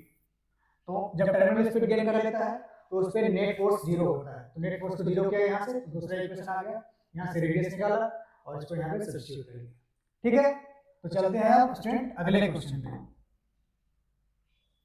तो इस क्वेश्चन में हमारे पास जो दे रखा है कि एक बॉडी है जिसकी स्पेसिफिक चार्ज दे रखा है, स्पेसिफिक चार्ज क्या होता है हमारे पास, q/m। तो इसको अलग से एक बार लिख लेते हैं, q/m की वैल्यू क्या दे रखी है 8 माइक्रोकूलम बाय ग्राम। तो इसको ऐसा यूनिट में एक बार चेंज करके देख लेते हैं। 8 माइक्रोकूलम को आप क्या लिखोगे, 8 × 10 की पावर -6 कूलम और ग्राम है नीचे में, तो ग्राम को आप केजी में कर लो, 10 की पावर -3 केजी। तो हमारे पास जो q/m का वैल्यू ऐसा यूनिट में कितना आ जाएगा 8 × 10 की पावर -3, 8 × 10 की पावर -3 कूलम पर केजी। ठीक है, अब ऐसा दे रखा है कि ये जो बॉडी है वो फ्रिक्शनलेस प्लेस पे रखा गया है और ये वॉल से जो दूरी है इसकी वो है 10 सेंटीमीटर। इसको हम कुछ देर के लिए एल मान लेते हैं, 10 सेंटीमीटर। अब क्या किया भाई, अब इस पे यूनिफॉर्म इलेक्ट्रिक फील्ड लगा दिया, इलेक्ट्रिक फील्ड लगा दिया राइटवर्ड डायरेक्शन में। इलेक्ट्रिक फील्ड आप लगाओगे तो इसके पास एक्सेलरेशन आएगा, एक्सेलरेशन आएगा तो इसका स्पीड बढ़ेगा इधर की तरफ राइटवर्ड डायरेक्शन में। तो इसका स्पीड बढ़ते बढ़ते बढ़ते बढ़ते यहाँ पे मैक्सिमम हो जाएगा। पहले इसका हम लोग एक बार यहाँ पे बना लेते हैं, ये हमारा वॉल है। ठीक है, यहाँ पे हमारा बॉडी रखा हुआ है, बॉडी की मास m है, तो आप चार्ज q है, जैसे ही इलेक्ट्रिक फील्ड दिया तो इस पे एक फोर्स लगा ई क्यू, जिसके कारण इधर की तरफ एक एक्सेलरेशन आ जाएगा। एक्सेलरेशन कितना होगा ई क्यू बाई एम, और ये दूरी है एल, ये दूरी कितनी है एल। तो इससे राइट डायरेक्शन में एक एक्सेलरेशन आ जाएगा, जिसके कारण इसका स्पीड शुरुआत में कितना था, स्पीड कितना था इसका, u था 0। तो अब क्या होगा, इसका स्पीड बढ़ेगा धीरे धीरे, इधर स्पीड बढ़ेगा, तो यहाँ पे 0 था स्पीड, u था 0। अब इधर इसका स्पीड बढ़ते बढ़ते बढ़ते बढ़ते यहाँ पे मान लो कि जब ये टक्कर मारेगा उससे पहले की स्पीड क्या है v, टक्कर मारने से जस्ट पहले की स्पीड क्या है v। अब देखो इससे टक्कर मारेगा, टक्कर की पहले की स्पीड थी v, अब जैसे ही टक्कर मारा तो कोलिजन हमारे पास जो है perfectly elastic collision. Perfectly elastic collision में क्या होता है, वेलोसिटी ऑफ अप्रोच और वेलोसिटी ऑफ सेपरेशन बराबर होते हैं। तो जिस स्पीड से टक्कर मारा उसी स्पीड से अब ये इधर की तरफ आएगा। तो अब जब रिवर्स मोशन कर रहा है, यहाँ से टक्कर मार के जब वापस आ रहा है, तो इस पे अभी भी फोर्स पीछे ही लग रहा होगा। फोर्स कितना लग रहा होगा ई क्यू, तो एक्सेलरेशन अभी भी इसका होगा e q by m in this direction. Throughout the motion इसका एक्सेलरेशन इसी डायरेक्शन में है। तो यहाँ से जब यहाँ गया तो इसका स्पीड बढ़ते बढ़ते बढ़ते बढ़ते बढ़ते v हो गया, ठीक है। अब जब ये पीछे आएगा तो शुरू में इसका स्पीड कितना था v ना v, जिस स्पीड के साथ टक्कर मारा वही स्पीड, लेकिन एक्सेलरेशन आप इधर ही है, एक्सेलरेशन आप पीछे की तरफ है, तो इसका स्पीड घटते घटते घटते घटते घटते यहाँ पे आके वैसे u बराबर 0 हो जाएगा। तो देखो जाने में जैसा मोशन है वैसा ही मोशन आने के दौरान है, तो इसका जो टाइम होना चाहिए वही टाइम ऊपर वाला टाइम जितना होना चाहिए उतना टाइम नीचे वाला होना चाहिए। तो हमें इसमें निकालना क्या है, टाइम पीरियड ऑफ मोशन, यानी कि आने का टाइम प्लस जाने का टाइम, जाने का टाइम प्लस आने का टाइम। तो इसको एक टाइम को निकालते उसका 2 गुना कर देंगे तो हमारे पास टाइम आ जाएगा, ठीक है। एक टाइम को निकालते हमारे पास टाइम पीरियड होगा 2 इंटू टी, एक साइकिल मतलब कि एक बार जाने का जो टाइम है उसको हमने टी मान लिया। तो 2 इंटू टाइम क्या लिखोगे, under root 2l by a, under root 2l by a, under root 2l by acceleration. तो 2l की वैल्यू क्या होगी, l की वैल्यू है 10 सेंटीमीटर, तो 10 इंटू 10 की पावर -2। एक्सेलरेशन क्या होगा e q by m, electric field का वैल्यू है 100, तो e q by m, q by m क्या होता है हमारे पास स्पेसिफिक चार्ज, स्पेसिफिक चार्ज का वैल्यू डायरेक्ट यहाँ पे सब्स्टिट्यूट कर दो, ठीक है। अब इसको कुछ कैंसिलेशन कर लेते हैं, तो ये 1 0 से 1 0 चला जाएगा, 1 0 से 1 क्या हो जाएगा -2, 10 की पावर -2 में कन्वर्ट हो जाएगा, 10 की पावर -2 से 10 की पावर -2 भी चला जाएगा, ठीक है। सेकंड वाला टॉपिक, इस पे बेस जितने भी जेईई मेंस में पूछे गए क्वेश्चंस है वो लोग हम लोग कर चुके हैं। तो आज हम लोग करेंगे थर्ड टॉपिक और फोर्थ टॉपिक। थर्ड टॉपिक है हमारा गॉसेस लॉ और फोर्थ टॉपिक है हमारा इलेक्ट्रिक डाइपोल। तो चलते हैं इस पे देखते हैं कौन कौन से क्वेश्चन जेईई मेंस में पूछे गए हैं। तो हमारे पास जो क्वेश्चन है इसमें देखो, ये 4 चार्जेस गिवन है, 1 2 3 4 ऐसा डिस्ट्रीब्यूशन है। अब हमारे पास इलेक्ट्रिक फ्लक्स पूछा है इस सरफेस से, एक रैंडम से सरफेस इससे। तो ये क्या क्वेश्चन है, काफी हलवा क्वेश्चन है। तो इसको कैसे करेंगे, सिर्फ गॉस लॉ को लिख लेके, गॉस लॉ के अनुसार क्या होता है हमारे पास इलेक्ट्रिक फ्लक्स क्या होता है, Q enclosed divided by epsilon not. तो अंदर कौन कौन सा चार्ज है, 5 6 -2 तो 4Q बाई एप्सिलॉन नॉट। तो इससे ऑप्शन नंबर हमारा बी मैच कर जाएगा। चलते हैं नेक्स्ट क्वेश्चन पे। इसमें दे रखा है sigma is the surface charge density of a thin spherical shell, इसका रेडियस दे रखा है। तो हमें इलेक्ट्रिक फील्ड पूछा है सरफेस पे। तो हमारे पास ये स्फेरिकल सेल है, इसके सरफेस पे चार्ज डिस्ट्रीब्यूटेड होगा। तो यहाँ पे इलेक्ट्रिक फील्ड क्या होता है सरफेस पे, KQ by R square, electric field at surface ये होता है ना। तो इसको लिखेंगे Q को लिख लेंगे sigma into 4 pi R square divided by R square. तो R स्क्वायर से R स्क्वायर कैंसिल हो जाएगा, K का वैल्यू सब्स्टिट्यूट करोगे आप तो सिग्मा इंटू 4 पाई ऊपर आ रहा है, नीचे आ जाएगा हमारे पास 4 pi epsilon not sigma by epsilon not हो जाएगा हमारे पास इलेक्ट्रिक फील्ड, तो जो कि ऑप्शन नंबर सी से मैच कर रहा है। चलो आगे चलते हैं। इसमें दे रखा है दो चार्जेज है, पहला चार्ज है 5Q, दूसरा चार्ज है -2Q। दोनों को प्लेस कर दिया है, एक को प्लेस किया 3a,0, दूसरे को प्लेस किया है -5a,0 पे। तो हमें इलेक्ट्रिक फ्लक्स निकालना है एक स्फीयर से जिसकी रेडियस 4a है और इसका सेंटर ओरिजिन पे है। तो सबसे पहले बना लेते हैं, हमारे पास दो चार्ज है। पहला वाला चार्ज है -2Q, इसका कोऑर्डिनेट दे रखा है -5a,0, तो कुछ यहाँ पे होगा, ये हमारा एक्सिस है, ये एक्स एक्सिस है। कौन सा एक्स एक्सिस? तो इसका कोऑर्डिनेट ये है। दूसरा वाला चार्ज कहाँ पे है? 3a,0 पे है। चार्ज की मैग्नीट्यूड है 5Q। ओके, 5Q यहाँ पे है, इसका कोऑर्डिनेट है हमारे पास 3a,0। ओके, अब हमारे पास ओरिजिन यहाँ पे होगा, ओरिजिन कुछ यहाँ पे होगा। तो ओरिजिन पे एक स्फीयर है जिसका रेडियस 4a गिवन है, तो ये स्फीयर हमारे पास ऐसा होगा, ठीक है। ये हमारे पास ये गॉसियन सरफेस है, तो इसके थ्रू हमें क्या निकालना है? Electric flux. तो इलेक्ट्रिक फ्लक्स के लिए फ्लक्स को क्या लिखोगे? Q enclosed by epsilon not. अब देख लो, इस स्फीयर के अंदर सिर्फ 5Q आ रहा है, तो ऊपर आएगा 5Q इनक्लोज्ड में और एप्सिलॉन नॉट। तो फ्लक्स कितना आ जाएगा? 5Q bye epsilon not. तो ऑप्शन नंबर बी हो जाएगा हमारा सही आंसर, ठीक है। गॉस लॉ का क्वेश्चन है, सिर्फ फ्लक्स देखने के लिए हम लोग गॉसियन सरफेस के अंदर वाले चार्ज को कंसीडर करते हैं। बाहर वाले चार्ज के कारण, इस -2Q के कारण जितना फ्लक्स इसमें पास हो रहा होगा उसका जस्ट नेगेटिव फ्लक्स यहाँ से निकल रहा होगा, तो इसके कारण फ्लक्स में कोई भी कंट्रीब्यूशन नहीं होता है बाहर वाले चार्ज के कारण। तो चलते हैं अगले क्वेश्चन पे हम लोग। इस क्वेश्चन में दे रखा है कि हमारे पास electric field 2x i cap है, इलेक्ट्रिक फील्ड की दिशा i कैप में है, और एक क्यूब है जिसका साइड 2a है, प्लेस कर दिया गया है स्पेस में ऐसे। तो इसके थ्रू फ्लक्स निकालना है, फिर से हमें फ्लक्स निकालना है, तो फिर से हम लोग इसमें गॉस लॉ का यूज करेंगे। तो सबसे पहले यहाँ पे इलेक्ट्रिक फील्ड लिख लेते हैं, हर एक जगह पे इलेक्ट्रिक फील्ड कैसा है। तो इलेक्ट्रिक फील्ड यहाँ पे क्या होगा? इलेक्ट्रिक फील्ड होगा आई कैप में, यहाँ का एक्स कोऑर्डिनेट क्या है 2, तो होगा यहाँ पे इलेक्ट्रिक फील्ड 4 न्यूटन पर कूलम। इलेक्ट्रिक फील्ड फिर यहाँ पे कितना होगा? इस वाले सरफेस पे इलेक्ट्रिक फील्ड होगा, एक्स के जगह पे कितना रख दोगे आप? 4 रख दोगे, तो आ जाएगा 16 न्यूटन पर कूलम। और कहीं भी कोई इलेक्ट्रिक फील्ड नहीं है, तो इलेक्ट्रिक फील्ड सिर्फ एक्स में है, तो एक्स वाले इलेक्ट्रिक फील्ड के कारण ही सिर्फ फ्लक्स लिखेंगे। इस वाले सरफेस पे फ्लक्स लिखेंगे, पहले वाले सरफेस पे, और इस वाले सरफेस पे फ्लक्स लिखेंगे, ठीक है। तो पहले वाले सरफेस पे आप फ्लक्स लिखोगे, तो फ्लक्स लिख लेते हैं। फ्लक्स ऑन लेफ्ट सरफेस पे कितना फ्लक्स आ जाएगा? इसका एरिया वेक्टर पीछे होगा, इलेक्ट्रिक फील्ड आगे है, तो 4 इंटू एरिया वेक्टर कितना है हमारे पास? 4 इंटू साइड का स्क्वायर यानी 4। ये होगा कितना? इलेक्ट्रिक फील्ड आगे, एरिया वेक्टर पीछे, तो माइनस में, ठीक है।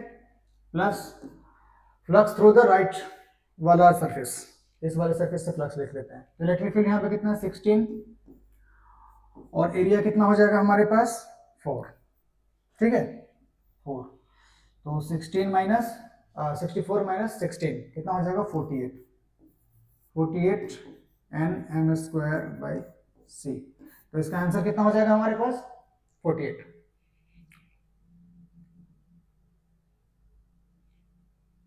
इलेक्ट्रिक फील्ड, अरे यार यहाँ पे इलेक्ट्रिक फील्ड की वैल्यू हम लोग क्या किए? x की जगह पे हमें क्या रखेंगे? 4, तो 4 to 8, यहाँ पे इलेक्ट्रिक फील्ड कितना आ जाएगा? 8।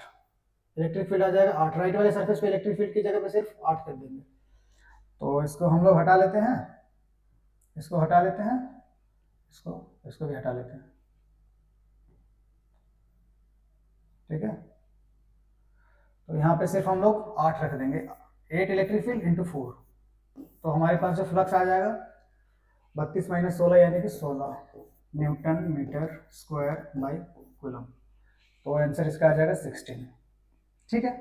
इलेक्ट्रिक फील्ड हमारा गलत हो गया था, तो इलेक्ट्रिक फील्ड यहाँ पे 8 न्यूटन पर कूलम होगा, तो फ्लक्स ऐसे लिख सकते हैं आप। चलते हैं अगले क्वेश्चन पे। तो गॉसेस लॉ के क्वेश्चंस हो चुके हैं, अब चलते हैं इलेक्ट्रिक डाइपोल के कुछ क्वेश्चंस कर लेते हैं हम लोग।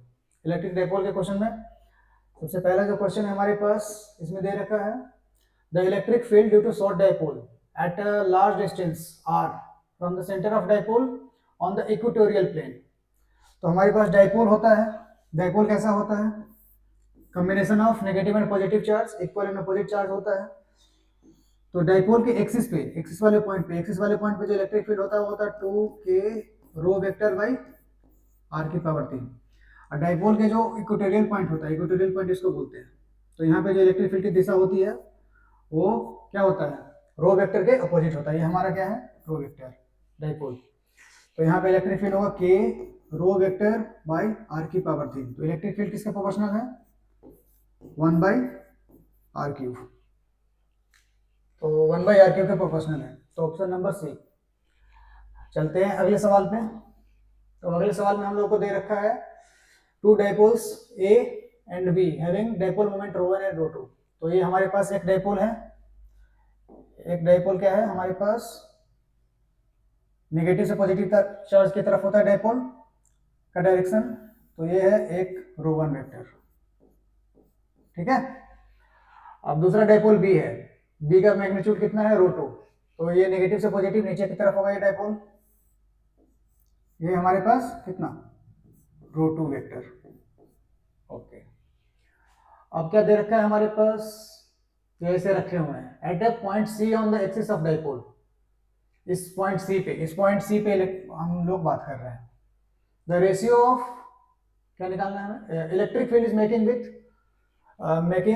An angle of 37 with axis. Electric field कितना बना रहा है? यहाँ पे जो नेट इलेक्ट्रिक फील्ड है वो इस एक्सिस से कितना एंगल बना रहा है? ये हमारा एक्सिस है, इससे कितना एंगल बना रहा है? 37 डिग्री। तो ई नेट की दिशा इधर है, ठीक है। ये एंगल कितना है? 37। तो कैसे लिखा होगा यहाँ पे? नेट इलेक्ट्रिक फील्ड कैसे लिखेंगे हम लोग? दोनों डाइपोल की वजह से अलग अलग इलेक्ट्रिक फील्ड को देख लेते हैं। तो पहले वाला जो डाइपोल है ρ1 वेक्टर, तो इसके वजह से यहाँ पे इलेक्ट्रिक फील्ड किधर होगा? एक्सियल पॉइंट पे किधर होता है? 2k ρ1 बाई r की पावर 3।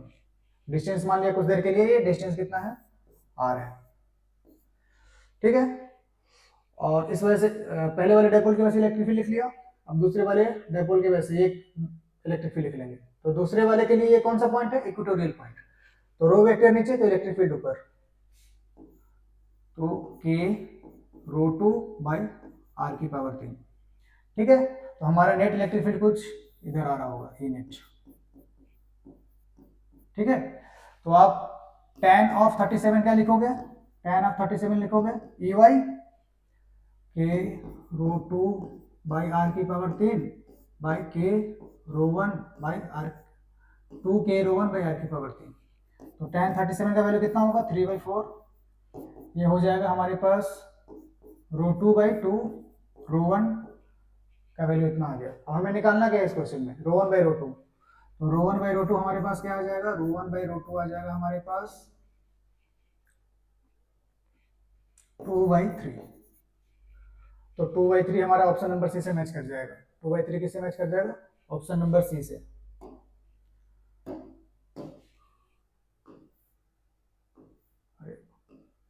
ऑप्शन नंबर सी हमारा इसका सही आंसर हो जाएगा। चलते हैं अगले क्वेश्चन पे। अब अगले क्वेश्चन में हम लोग को दे रखा है कि as shown in the figure, एक सेल है, कंडक्टिंग सेल है।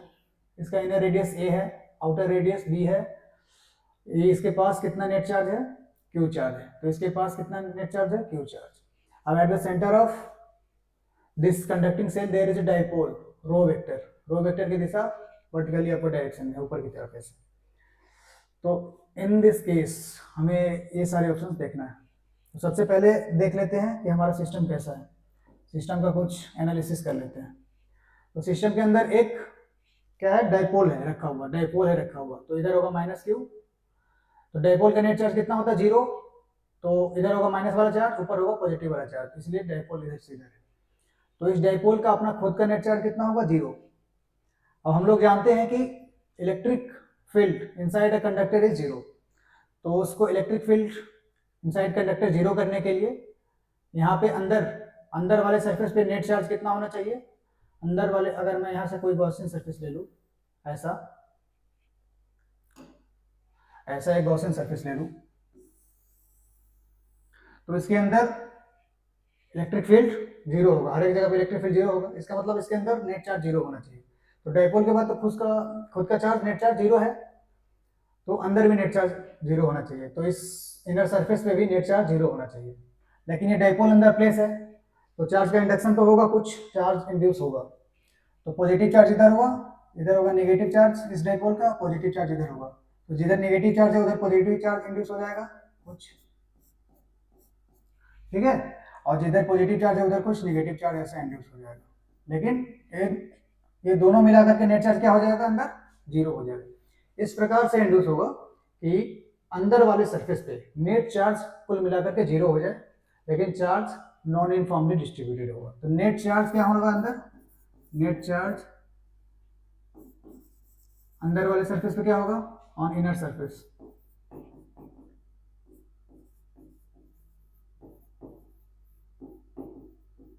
क्या होगा, जीरो होगा, लेकिन क्या होगा, नॉन यूनिफॉर्म होगा, नॉन यूनिफॉर्म चार्ज डिस्ट्रीब्यूशन होगा। डिस्ट्रीब्यूशन नॉन यूनिफॉर्म है but net charge is zero, ठीक है। तो अंदर वाले अभी तक कोई चार्ज इस पे आया नहीं, नेट चार्ज। अब इस कंडक्टिंग सेल के पास नेट चार्ज कितना है, क्यू। तो जो भी क्यू चार्ज है वो बाहर वाले सरफेस पे यूनिफॉर्मली डिस्ट्रीब्यूटेड हो जाएगा, क्योंकि बाहर वाले सरफेस पे जो चार्ज होता है वो सिर्फ बाहर वाले चार्ज के कारण इफेक्ट होता है उसका डिस्ट्रीब्यूशन। तो बाहर कोई चार्ज नहीं है, तो इसमें ये यूनिफॉर्मली डिस्ट्रीब्यूटेड हो जाएगा ऐसा।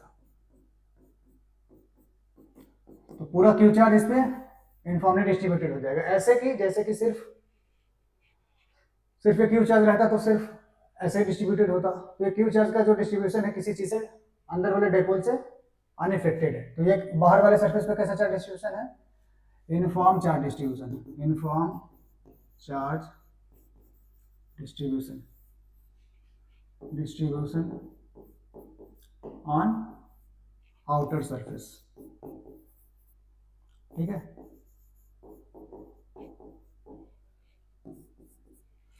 तो अब ऑप्शंस को देख लेते हैं। क्या है हमारे पास, surface charge density on the inner surface is uniform. तो इनर सरफेस पे जो हमारा चार्ज डिस्ट्रीब्यूशन होगा वो इनफॉर्म नहीं होगा, क्योंकि डाइपोल से इफेक्ट हो जाएगा इसका, डाइपोल इसको इफेक्ट करेगा चार्ज डिस्ट्रीब्यूशन को। तो ये वाला ऑप्शन तो गलत है, तो ये वाला ऑप्शन क्या है हमारा, रॉन्ग। बी वाले ऑप्शन में देख लेते हैं, electric field outside the shell is same at M as that of the point charge placed at the centre of shell. तो बाहर वाले पॉइंट पे अगर आप इलेक्ट्रिक फील्ड लिखोगे तो सिर्फ इस चार्ज के कारण लिखोगे, तो ये ऐसे बिहेव करेगा जैसे कि एक सेंटर पे एक चार्ज प्लेस कर दिया गया है। तो बी ऑप्शन हमारा सही है। अब सी ऑप्शन में देख लेते हैं कि surface charge density on the outer surface depends upon rho. ये गलत ऑप्शन है, क्योंकि बाहर वाले सरफेस पे जो चार्ज डिस्ट्रीब्यूशन है वो अंदर वाले जो भी सिस्टम है उससे इफेक्ट नहीं होगा, क्योंकि इलेक्ट्रोस्टैटिक शिल्डिंग हो जाता है, ठीक है। तो सी ऑप्शन भी हमारा गलत है। अब हमें दे रखा है surface charge density on the inner surface is zero everywhere. तो जीरो नहीं होगा, चार्ज का इंड्यूस तो होगा चार्ज, इधर पॉजिटिव आएगा इधर नेगेटिव होगा, तो चार्ज डिस्ट्रीब्यूशन तो जीरो नहीं हो रहा है कहीं भी, मतलब कि हर जगह जीरो नहीं हो रहा है अंदर वाले सरफेस पे, तो ये भी गलत है। तो इस क्वेश्चन का आंसर हमारा हो जाएगा बी ऑप्शन। अब चलते हैं अगले क्वेश्चन पे। तो इस क्वेश्चन में दे रखा है कि the region between two concentric spheres, radius inner radius A है, बाहर वाली रेडियस बी है volume charge density A by R, यहाँ पे ए कोई कांस्टेंट है, आर है distance from the centre. At the centre of sphere there is a positive charge point charge Q. तो सेंटर पे चार्ज को प्लेस कर दिया है क्यू को। The value of A such that electric field in the region between the sphere will be constant. तो हमें क्या करना है, इसमें ए की वैल्यू बतानी है जिसकी वजह से जो इस रीजन के बीच में जो इलेक्ट्रिक फील्ड है वो क्या होगा, कांस्टेंट। इलेक्ट्रिक फील्ड क्या होना चाहिए, constant in the region between the spheres. तो इन रीजन्स में इलेक्ट्रिक फील्ड क्या होना चाहिए हमारा, कांस्टेंट। तो सबसे पहले देख लेते हैं इलेक्ट्रिक फील्ड होगा कैसे, कितना होगा इलेक्ट्रिक फील्ड वो पहले देख लेते हैं, फिर उसको कांस्टेंट करा देंगे। तो पहले इलेक्ट्रिक फील्ड कैसे लिखेंगे, तो हम लोग एक गॉसियन सरफेस कंसीडर कर लेते हैं स्मॉल आर रेडियस का, इसका रेडियस है स्मॉल आर।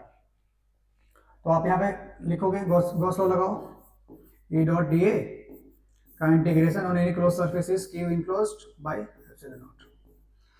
तो E into 4 pi small are का स्क्वायर इंटू क्यू इनक्लोज क्या हो जाएगा हमारे पास, इस गॉसियन सरफेस के अंदर कितना चार्ज होगा, एक तो पॉइंट चार्ज है सेंटर पे वो क्यू प्लस, अब देखो ए से लेकर के रेडियस, जब डिस्टेंस ए से लेकर के आर स्मॉल आर तक जाएगा तो हमारे पास इस चार्ज डिस्ट्रीब्यूशन के कारण कुछ चार्ज आएगा। वो चार्ज कैसे लिखेंगे हम लोग, रो है ए बाई आर इंटू छोटे छोटे स्पेरिकल सेल्स का चार्ज को ऐड कर देंगे, कहां से कहां तक,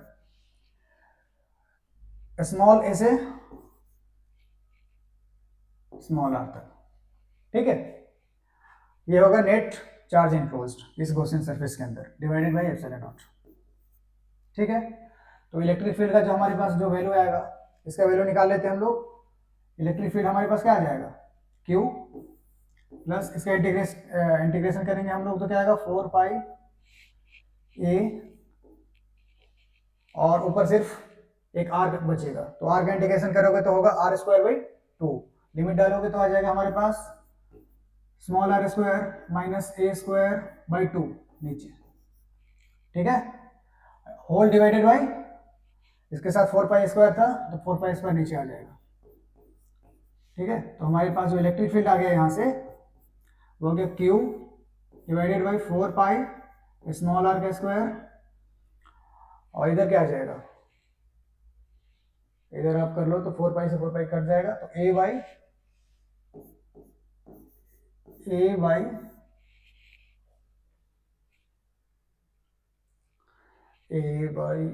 2